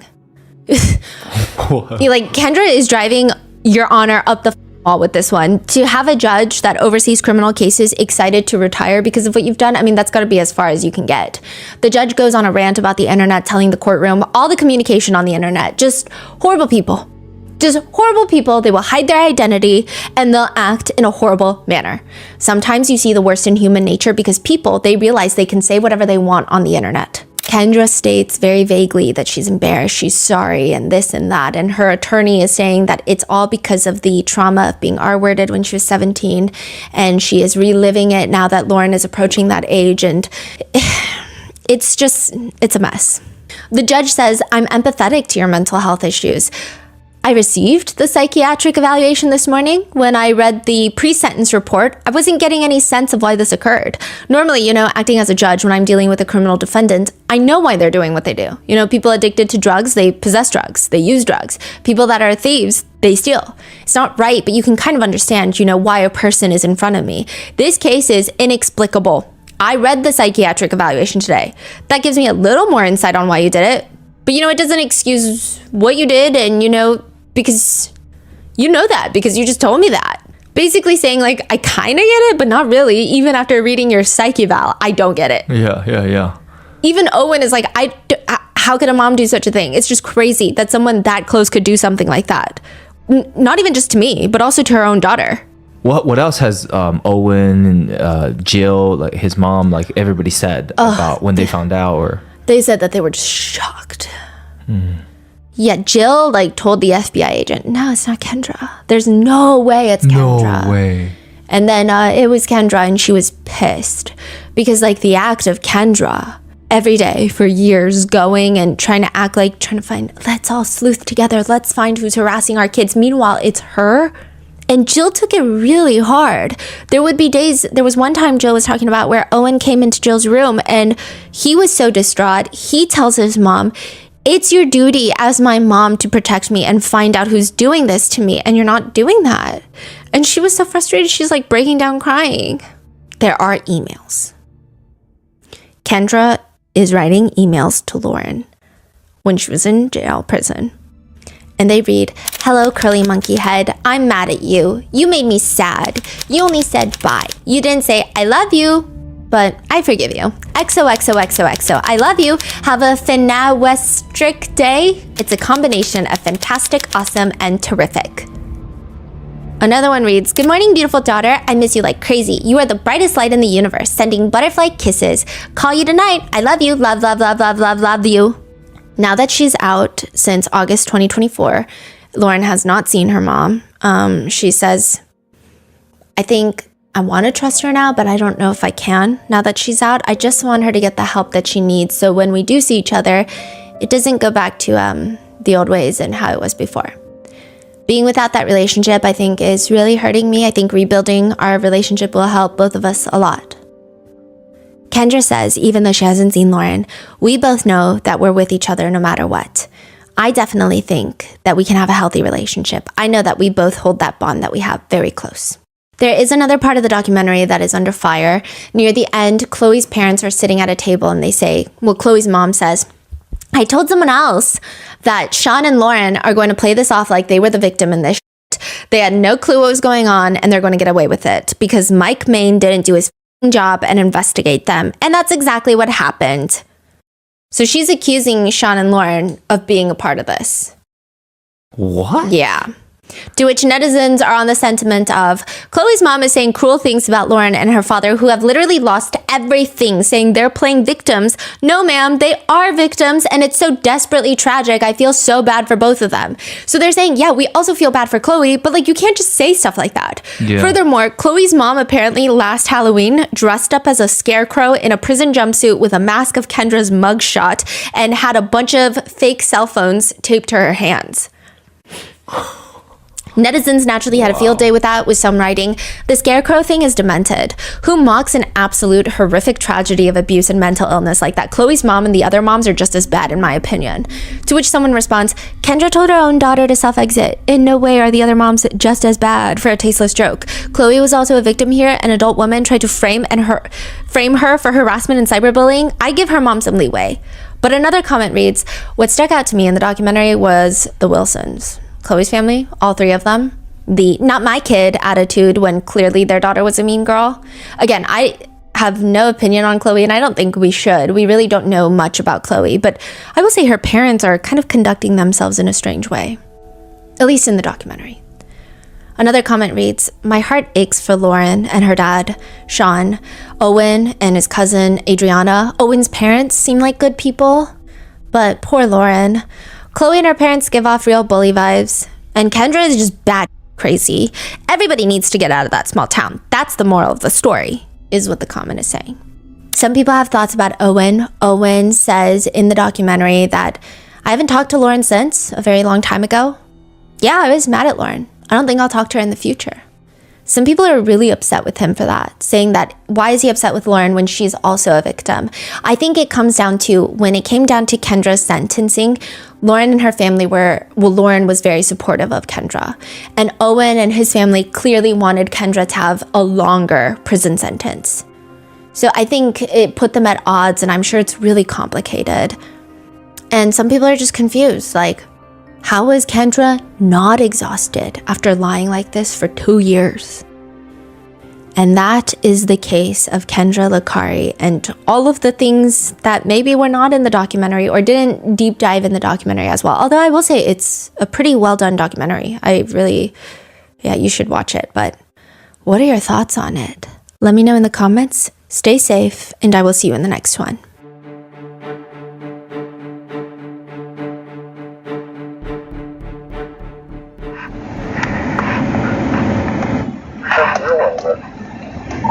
I'm gonna be out. That's Lauren, it looked like. Lauren, the daughter. Was it? Kendra had shorter hair. No.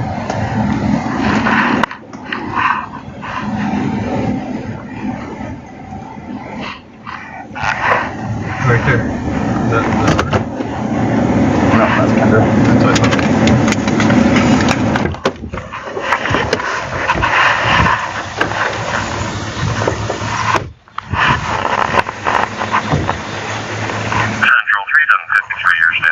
Hi, Kendra. Hi. You gotta have a conversation. Okay. And I have a search warrant. Okay. For your devices and your phones. Okay. All right. So I want to go in and sit down and talk. Is anybody else here? Lauren is.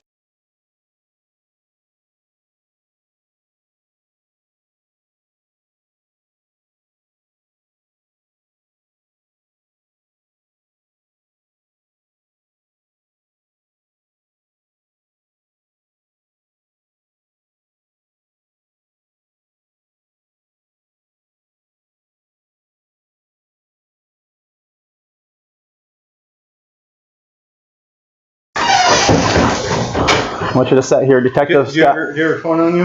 Yeah. Here's the search warrant. Do you have any other devices you use? Do you have a laptop? My computer is outside. Where is it at? On the back porch. Backboard? Is it a laptop? Yeah. Okay, do you have any tablets or anything? No. So just one phone and The laptop. a laptop? And how old, like, is this phone new or older or? It's old. All right. Did you know this was coming? No. So this is the deal. When we were doing the investigation and the FBI got involved, we come up with some stuff that comes back to you.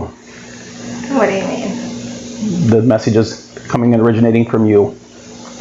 No. Okay, well, that's what we're going to decide because I'll just be point blank on it, all right? I don't know what's going on, and obviously you guys moved around a little bit. There's some things obviously going on. Are you and, is it Dave, your husband? Sean. Sean, sorry, Dave was. Yeah. Are you and Sean still together? Yes. All right, so obviously there's some issues because you bounce around houses a little bit and some things going on here. So, and you got to be honest with me here, all right? You got to be 100% because if I find one thing on any of these phones, I can't help you, all right? Right. So, during a period of time when they were doing that, every message that went to the kids, your number come back through Pingree or whatever it is, the app that tried to hide it. Your number, even though it was being hid, showed up every single message. My number? Yep. Now, you got to be honest with me here, all right? So there's lots of odd things that are going on, and I need to find out the reason why, and we need to get it under control, right? Mm-hmm. So whether that is something that you need some help with, or whatever it is, but you got to be honest with me here. Like, it's up, the gig's up. If I find one thing on that phone and you don't want to talk to me, I can't help you. I can't show remorse. I can't tell a prosecutor, like nothing. Mm-hmm. So just tell me what's going on and why. I have my idea, but I want you to tell me, and I'll tell you if I was right or wrong. You're not going to jail. I'm not taking you to jail.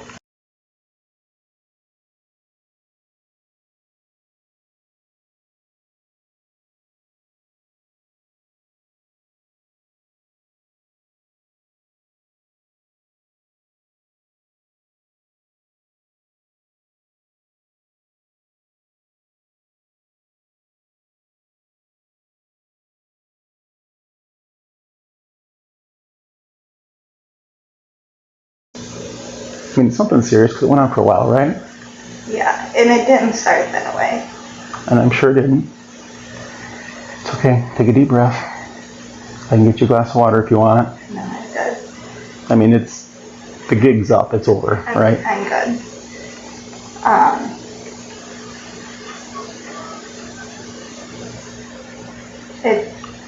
I don't even know. That's okay. Just start from the beginning.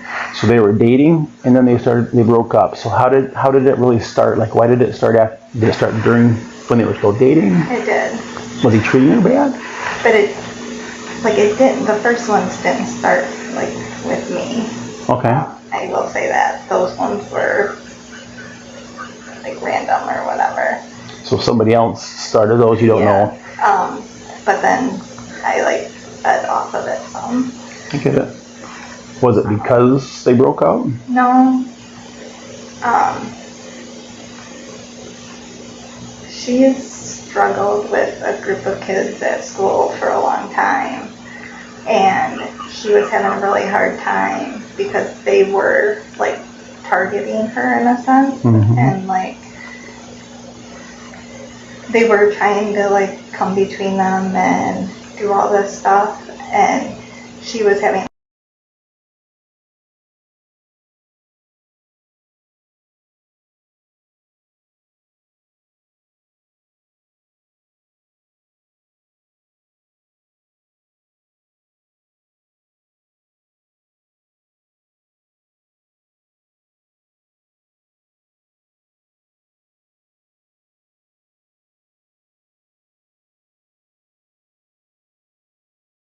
Because the first ones were about like that Halloween party and stuff. I'm not saying it was Chloe Wilson, but I don't know that. Right. And I'm not So, gonna. excuse me. So,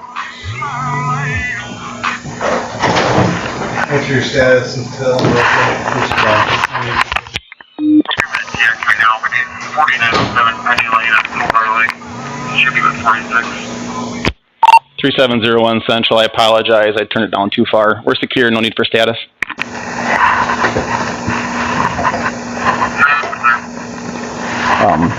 so it happened on the Halloween party. Some other kids, don't know who they were, started it. And they were still dating at that time, right? So it wasn't long after that they broke up, right? It was, yeah. Okay. So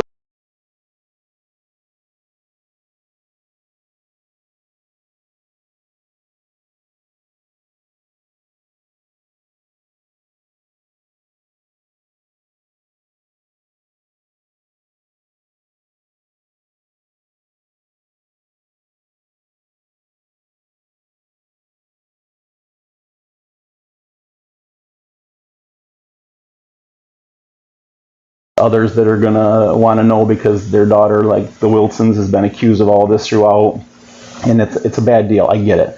I'm not going to leave here until I know you're safe, that she's safe, that you contact your husband or whatever you want to do. Well, no, I mean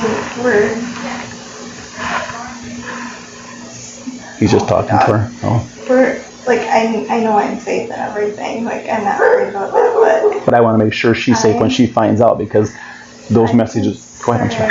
I'm concerned about like. Okay.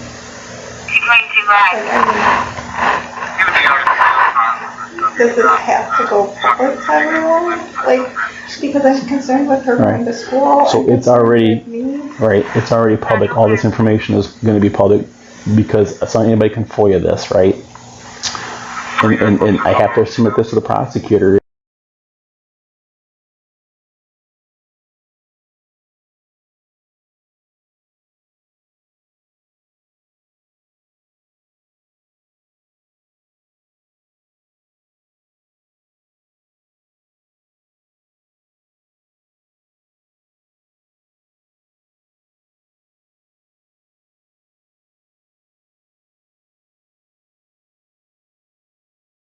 That was to her, that was pretty bad, right? Maybe you didn't mean to hurt her and it just got carried away. I get that, but it's still going to impact her, right? I mean, what does it look like going from here? Because the thing is once this is out there, like, I don't know how she can go to school. I know. That's why I was trying to get this done. I'm You threw us for a little loop because you'd moved and stuff, and we've been looking for you and just kind of found you. So I'm sorry. it's all right. Well, you told the school one thing that wasn't true. So I mean, there's just some indicators there too. But With what? you're at 808 North. We were until last week. Oh, okay. All right. Okay, that makes sense then. So, but I wanted to get this in case there has to be a change. I know she doesn't want to, and maybe she will be okay with it because this wasn't her, right? So, and that's the way People are gonna talk. people are people, and I get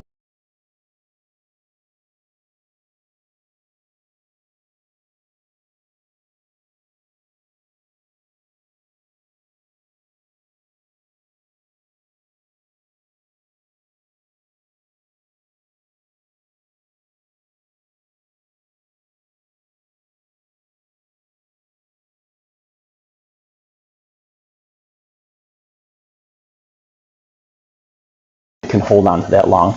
You have an IT background. I know you got let go from Ferris, and there's all kinds of stuff there. So,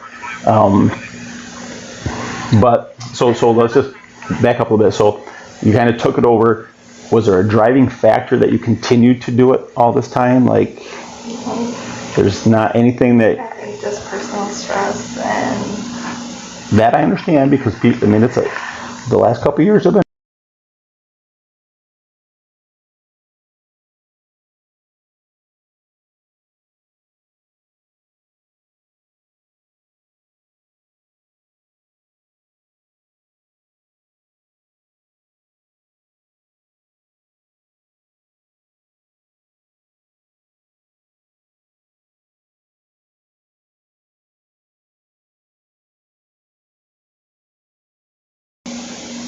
This is the phone you've been using, right?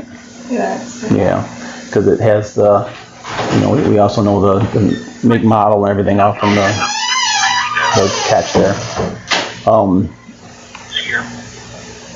All right, so this is how I think we need to end here today, right? When does your husband get home or out of work?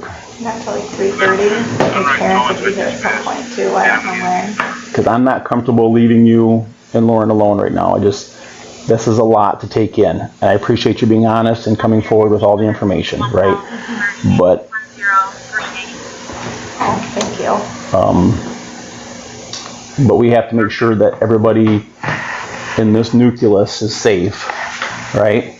And then from here, what I'll do is I'll write the report. I have a quick question for you. Yeah, that's right. What's your passcode for the white iPhone? 0713. 0713. Yeah. What's the password for the Samsung? Can I see it? I think it's 5573. I'm sorry. I got it. 5573. 5573. Yeah. Yeah, hit okay. Okay. Yeah, just do it real quickly. I'm My not bad. Android. Okay, and then how you put these in different Androids?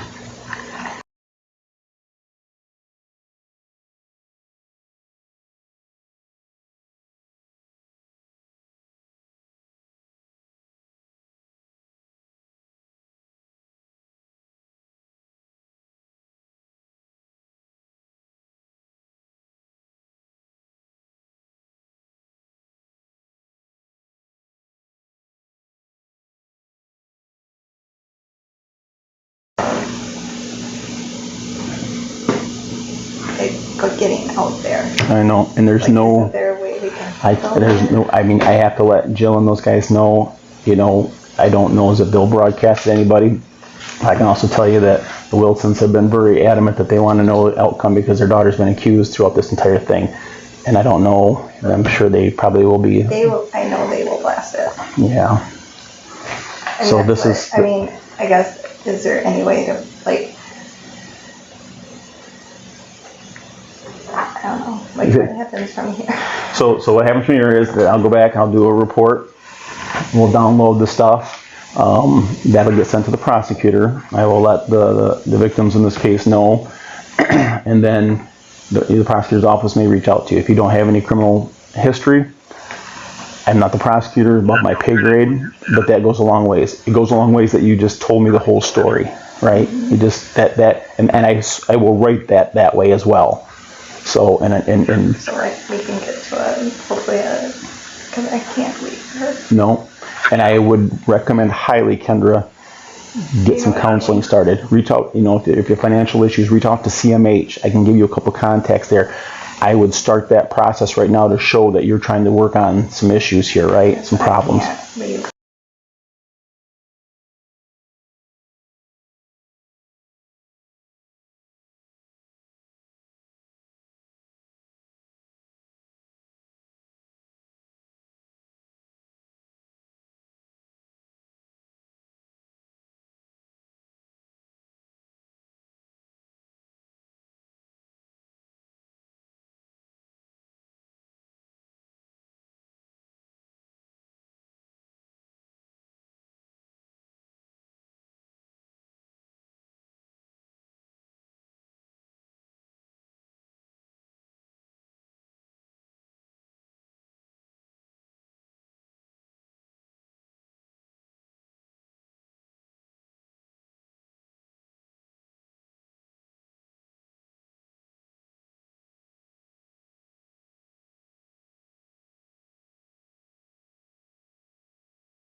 How are you doing today? Good morning. Good.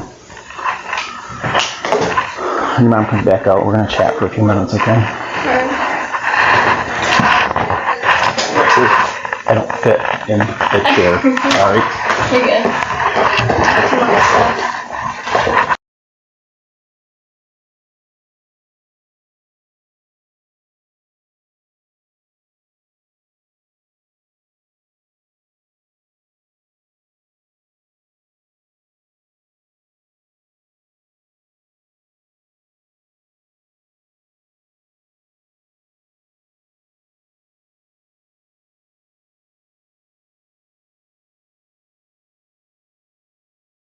It. So we found some evidence and we have a search warrant. We're going to take her phone and stuff, right?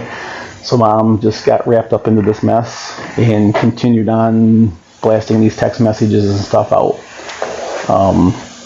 I know that's probably confusing as heck and why, but sometimes when we're not thinking straight, we do some things that aren't right. So from what happens now, we're going to take a couple things with us and download them. I have to write a report. You know, your mom doesn't want this to get out, but it is some public information, so it's not going to not get out. I just want to be honest about it, all right? She said you had no idea what was going on, and I believe that. But what has to happen now is I have to make sure you and your mom are safe before I leave, all right? Mom's not going to jail. I do have to write a report and get the prosecutor, but we have to make sure you're safe. So I'd like you to call your dad and have him, where's he work at? J&J Auto, right on Maitland Road. So maybe he can come home and meet with us, okay? 22 Central. Go ahead, 222. It's gonna be out because we don't do that. I thought we're gonna be across from Mountain. Just say the police are here. Nobody's hurt. Police are here. Can you come home? Central clear, 222. And it's not urgent.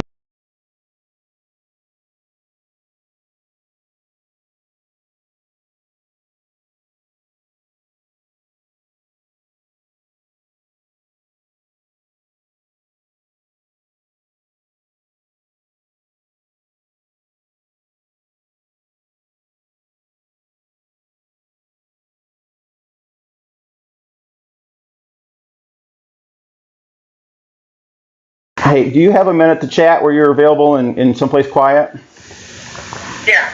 All right, so you don't have a car. I was going to have you come home. So during our investigation, we discovered some evidence that led us back to Kendra. Kendra has explained to me that she got wrapped up into this. She didn't really start it. Some other people did. She didn't know who, but all these text messages stuff, and she just continued with it. Kendra is not going to jail today. I'm just going to write a report and let the prosecutor look at it.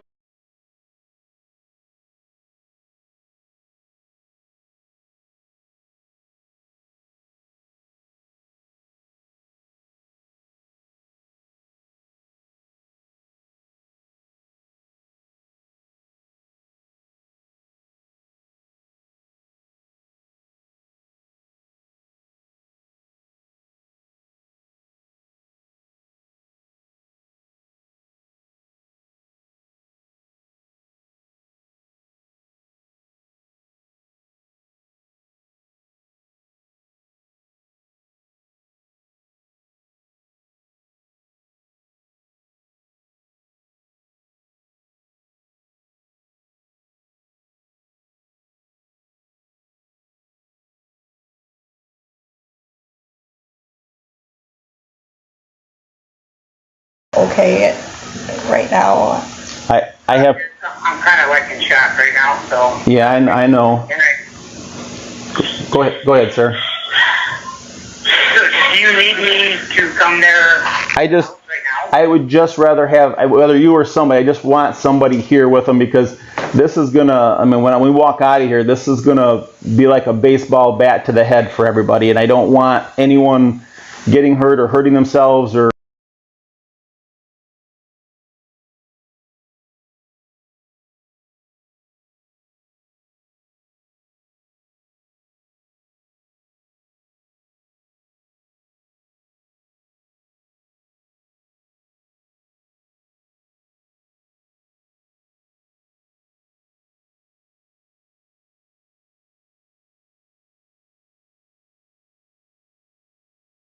Yeah, absolutely. Take a minute. How soon are you notifying them? I can tell you that Jill has been calling me. Calling me? No, I'm sorry. Go ahead, sir. Oh, I thought you were talking to me. That's I was thinking at the same time that I said something to me. Nope, sorry, I was talking to Kendra. She'd asked me a question. Okay. You want to call your parents and see how far away they are? I can go pick him up. I can, but I'm sure I can leave work and come there. Do you have a way to get here? That was the... Yeah, I can take a shop vehicle. Yeah, that would make me feel the best. I really have some Reservations about walking out of the house. Right. Yeah. Is there any way I can talk to you privately if I get there? Yep, you want to do it on the phone or you want me to wait for you to get home? I'd rather do it in person if that's okay. Nope, I'll be here waiting for you. Alright, I'll be there. Give me just a few minutes. Thank you, sir. Yeah, thanks, Mike. Bye-bye. What model is this iPhone? S9. S9? Yeah, I think. You think? Alright, so that's alright. I'll leave it up. Well, I'm 99% sure. Oh, actually, I'll just do this. Oh, the iPhone was So I can tell you that a while ago I started having some conversations with Jill because things weren't lining up and adding up, and I was seeing some things, and so she started saying, well, there was some strange things here and there, and so she's been pretty adamant that, in fact, as of this morning, asking me again where we're at with it. We were all set last week to come knock on the door, but again, we didn't know where you were living, and we hit the wrong door, and we knocked on it, but so there's no, we just got to rip the Band-Aid off. There's no good way, right? There's no good way.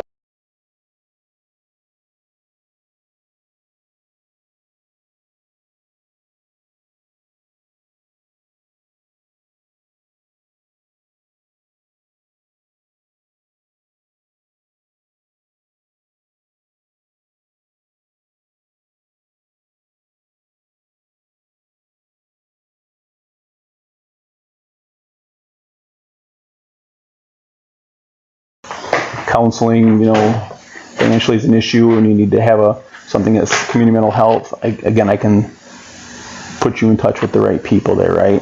So I highly recommend that you guys reach out to some level of counseling to, because this is going to be a tough family dynamic thing to move through, right? Right.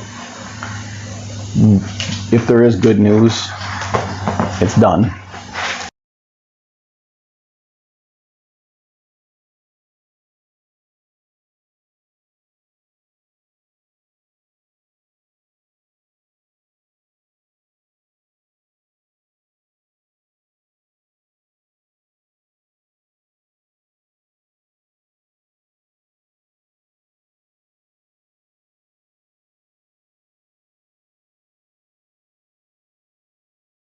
Better water.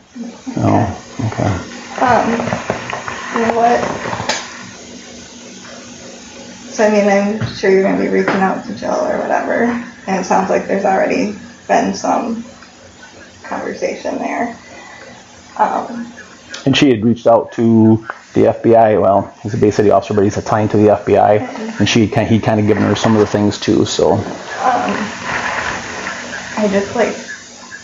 I know you're going to write it up for the prosecutor. How long does that, when will I hear anything more? Do you know, So the prosecutor's office. Yeah. So. No, it's the problem is Reverend. So it won't. I'll have it written up and finalized this week. The prosecutor's office may look at it right away, and the prosecutor's aware of it. I've actually sat down and talked to him, so they may act on it right away. They may not. I would give it about a week if you haven't heard anything to call up there, right? So I will have it done this week. They'll probably review it sometime at the end of the week or the beginning of next week, potentially. And then, and typically they'll reach out to you. They won't just issue a warrant and we'll just slam them in and kick your door in and take you to jail, right? They'll contact you and have some settlement conferences or some, whatever the next steps are that they decide is appropriate. Again, that's why I say, counseling is a huge thing of this, because you can say, I'm trying to get help. That'll build into probably what they want to do too, especially if they have no criminal history, right? You can work through it. Versus. Now, there might still be, I would anticipate, just because of the length of time and the amount and all the people involved, there'll probably be some level of charge. I don't know what it's going to be, right? They just can't go undone. But that's all prosecutor above my pay grade. They decide all of that, right? So I just give them the data that I've collected, and there's a lot of it. I mean, there's a thick pile of search warrants and all kinds of stuff. So, yeah. I'm gonna throw that stuff in the car and move your car because you can do that. Yeah, this driveway's stupid. Yeah. Sorry. It's okay. So the search warrant's here. This is the tabulation. We say see attached. These are the items that we took. The stuff stays with you. Now, in regards to those items, how, like, when would I? So those are evidence. Yeah. They Just because, like, my phone number is down on, like, that phone number is down on, like, everything. You can get another phone and reassign it. That's usually what we tell people. Just get your number on a different phone because it probably will be a while. It'll take a while to get downloaded. So we're really backed up right now.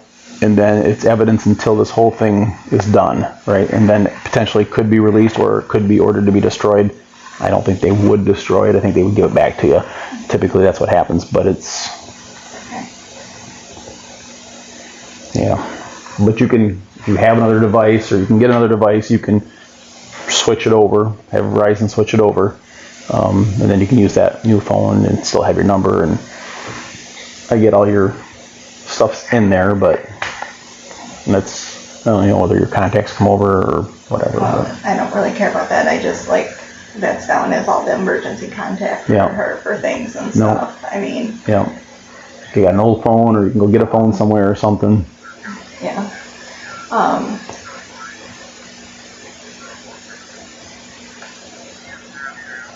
But, like, you guys aren't going public with this besides telling, like... I'm not putting this in the newspaper. I'm not putting it on our Facebook page. No. So...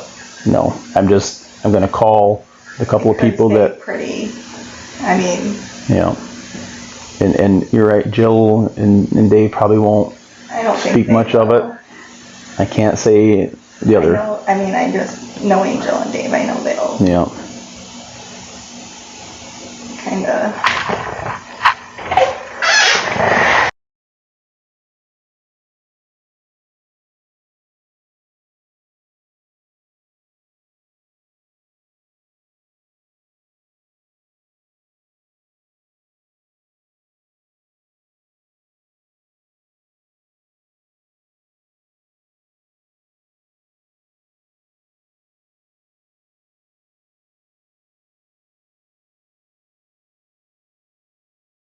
And you have no idea who started it. I don't. Okay. All right. Is there anything else, Kendra, on there that I'm going to find that's going to surprise me? Just that kind of stuff. And I think it was you maybe mentioned to me at one point that there's an app that it translates it to like an urban language or... And I've never, I don't... You don't use that? That was one of the teachers at Field that said that. Okay. That told us about that. I forget what it's called. It's like, it's kind of like Google, but it's something else. But you weren't using that? No. Okay. That's just Sean coming up the driveway. So I thought I saw something flicker. You want to walk over with him real quick? Yeah, I'll go chat with him when I get in here.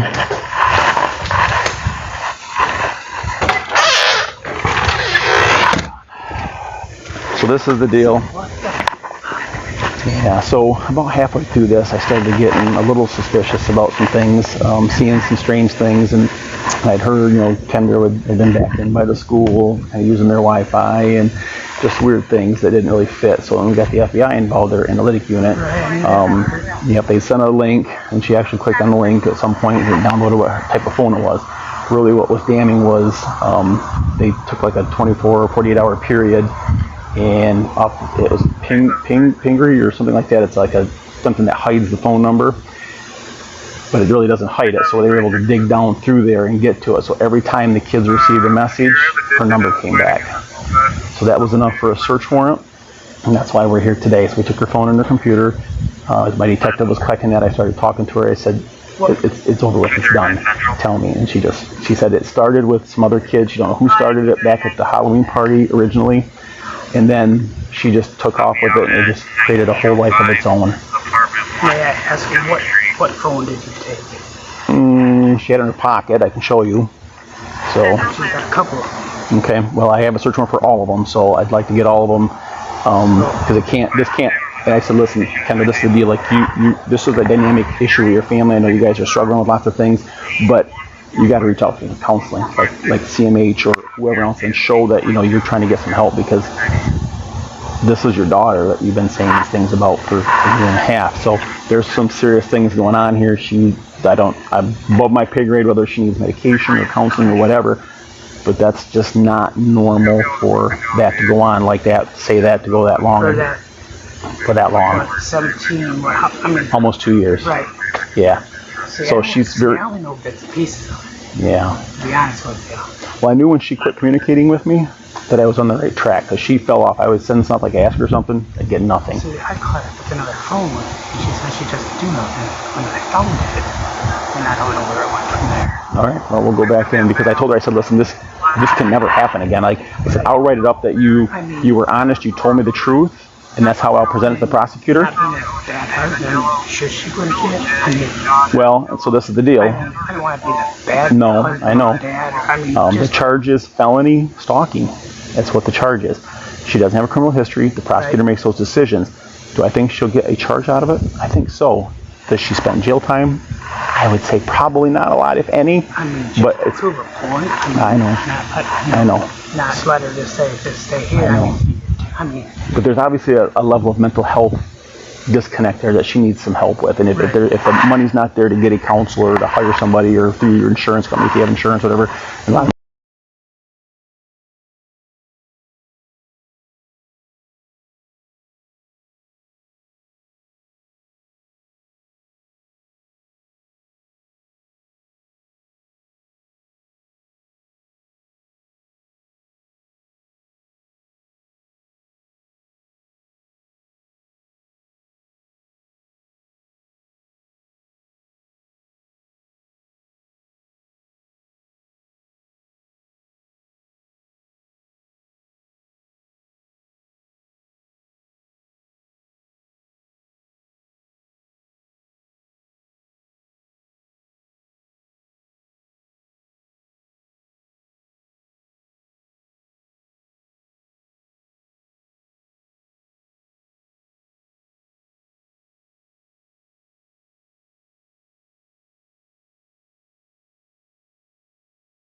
And then we were sent to Lincoln, and so I knew there was a lot of things going on.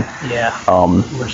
Yep, I know she was let go from Ferris, and she had IT background, so there's just all these things started to compile together. Wait, you just said she got let go. Tell me she quit. I was told by somebody I know over there that she was let go. She was no longer employed. So I think there's more to that story too. Now, I didn't do a subpoena over there, and I certainly can, but I don't think I need to. I just think there's a lot going on in Kendra's world that Kendra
honest about it. But we do want to go in and ask her about this other phone, so I appreciate that. Like, and those devices need to be away from her. And I was clear. Now, is that her work computer you took? I can show you which one it is. I don't know what it's a gray. Cell phones. Right. 2-1 of 8. Check that. 2-1 of 8. You'll be the birthday. What's going on? I don't even I apologize. No, you caught me off guard. I knew this was gonna be. I knew this was gonna be a long, hard. Yeah. Well, I think you took them out there. I'm sorry. I didn't know anybody else was here. That's all right. Sorry. Hey, Kendra, so I want to be real clear here. Like, do you have any other devices? Because apparently there's another phone somewhere. So where's that at? Okay. You got to tell me, right? You've already confessed to it. You've got to tell me where it's I at. don't want to rip this house apart, but I will. Oh, and that search warrant right there gives us the authority to flip it upside down and have no will to destroy this house, but I will. It's outside. Outside where? On the side. Side house where you try to walk away from us? Okay. Get that. I'll go grab the other copy. Just unlock it. Can you, and I'm telling you, Kendra, and I get it. I'm not mad at you for not telling me the whole truth. I very seldom get the whole truth from people. But you have to be 100% across the board that there's no other devices, items, there's nothing else, nothing I'm going to find on these devices that's going to shock me that I don't already know. There's not. I'm going to say something while he's here, okay? What phone is that one? That's that one. I'm going to be honest. No, that's that one that was on the couch. The one, the third cell Yes. phone. So he's got your main phone. Now, That white one, is this and your then work that phone one. here? So he's got all three. No, we have two. We have a laptop. Yeah, two, but that'll be all three. Oh, 3 devices. Yeah. And then the laptop. So is there 2 phones or 3 phones? 3 total. My original phone, like my actual phone. Yep. That iPhone you already have, and then there's another iPhone. We only have 2 phones, including the one he's getting right there, right? No, that'll be 3. And I could be wrong. The detective was collecting that stuff. So Samsung Galaxy, white iPhone. Okay, all right. And then the laptop. Book outside. All right. And there's nothing else. Okay. Yeah, I mean, and those are the kind of things that jump off, right? I mean, I can't help you. I mean, if you lie about stuff, that's how it gets written in the report. So, and I thought it was strange that you took right off walking away from us. So while these guys are here, so I don't have It's on some of the wood right there. You want me to come out there? So what happened with Ferris? Tell me the truth. It's time to get it off your shoulders. If I blow a gasket when we leave, I'll probably go to jail. So tell me now. I got let go from it. Yeah. What about the Texas job? You still have that, or you got terminated from that? I don't have that. You don't have that either? No. So when did you get let go from that? A while ago. Are you fucking telling me the truth? Or are you lying? No. When did you get let go from there? The same time. So you've been lying to me for like 6 months, a year, and you haven't been working for Texas? Right.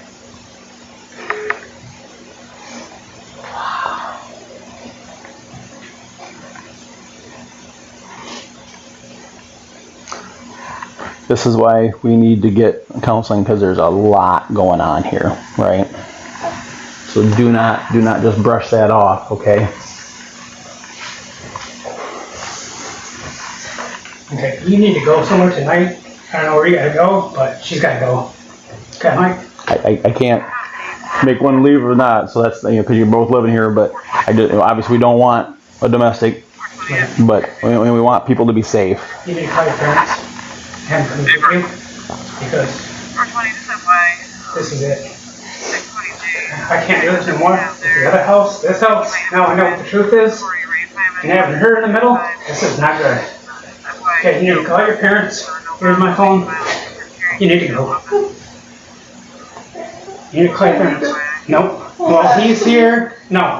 You need to Hold go. on, please. You gotta go. I'll call him. Sean, just wait for a second, please. No, I can't do this, Kendra. I'm sorry. Kendra, sometimes just a few hours apart to let things soak in. But that's what I'm saying. Will you not call them? Because Nope. no, I don't want to go there, Sean. Well, where are you gonna Where are you go? gonna go? Well, my parents are 2 hours away. That's fine. They're retired. But if you're gonna go somewhere, where are you gonna go?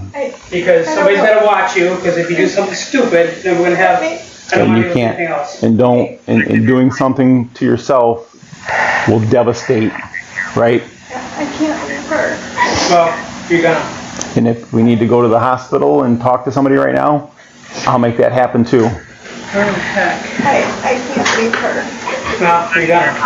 No. I can't. Would you like to go to CMH and talk to somebody right now? Because What's the passcode on this one? You go step up here and tell him. This one is dead. So what's the passcode on it? Hey, Ken, show him. Okay.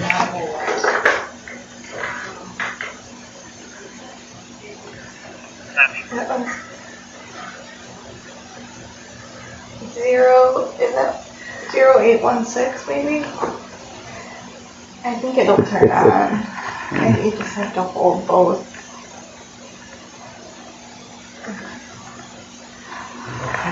Flash on it. Kind of iPhone it is. 11? That white on inside? Or is it rose?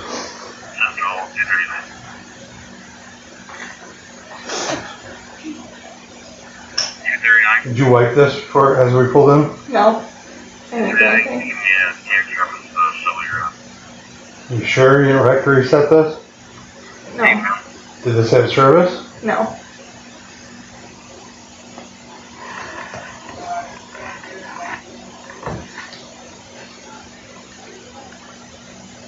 Did you try that pass? Make sure you try that passcode. There is no passcode. Okay, there you go. So there's no passcode on this one? No.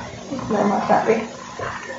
Oh, that's white or rose color. I think it's like the gold. It's Gold. Almost like a rose. Got some. Okay, this is an 11.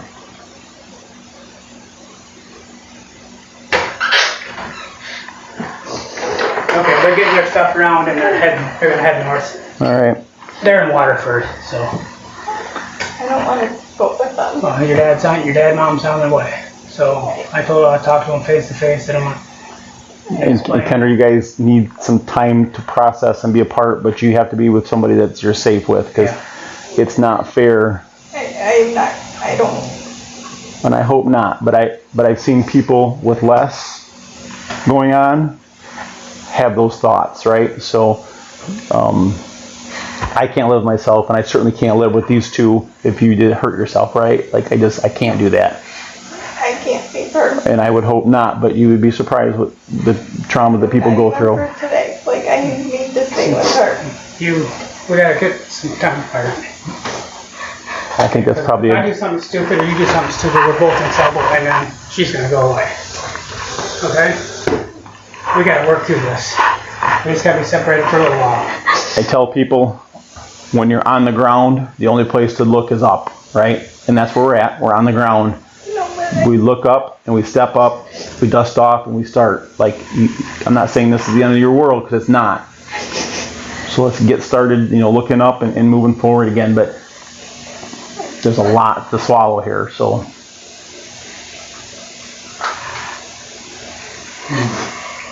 Sean, I'll explain to you. So, search warrants here. This is the tabulation. We just say see attached, and you'll get a copy of that. So the things we took, this all stays with you guys. This is my copy? Yep, these are the copies for you guys. Yep. Alright, perfect. So we took those 3 phones and that laptop. Laptop, okay. Nothing else now. I don't know what Nothing on. You've not used her phone to do anything? No.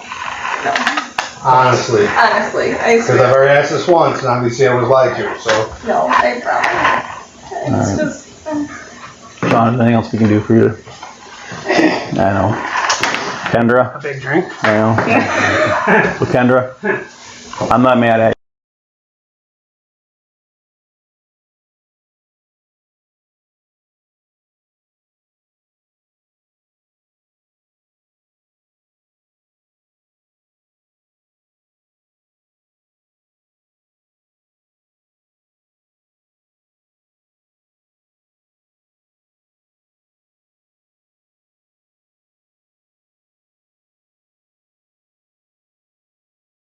call 911 or 773-1000 and non-emergency for dispatch, and that gets the Coast Guard.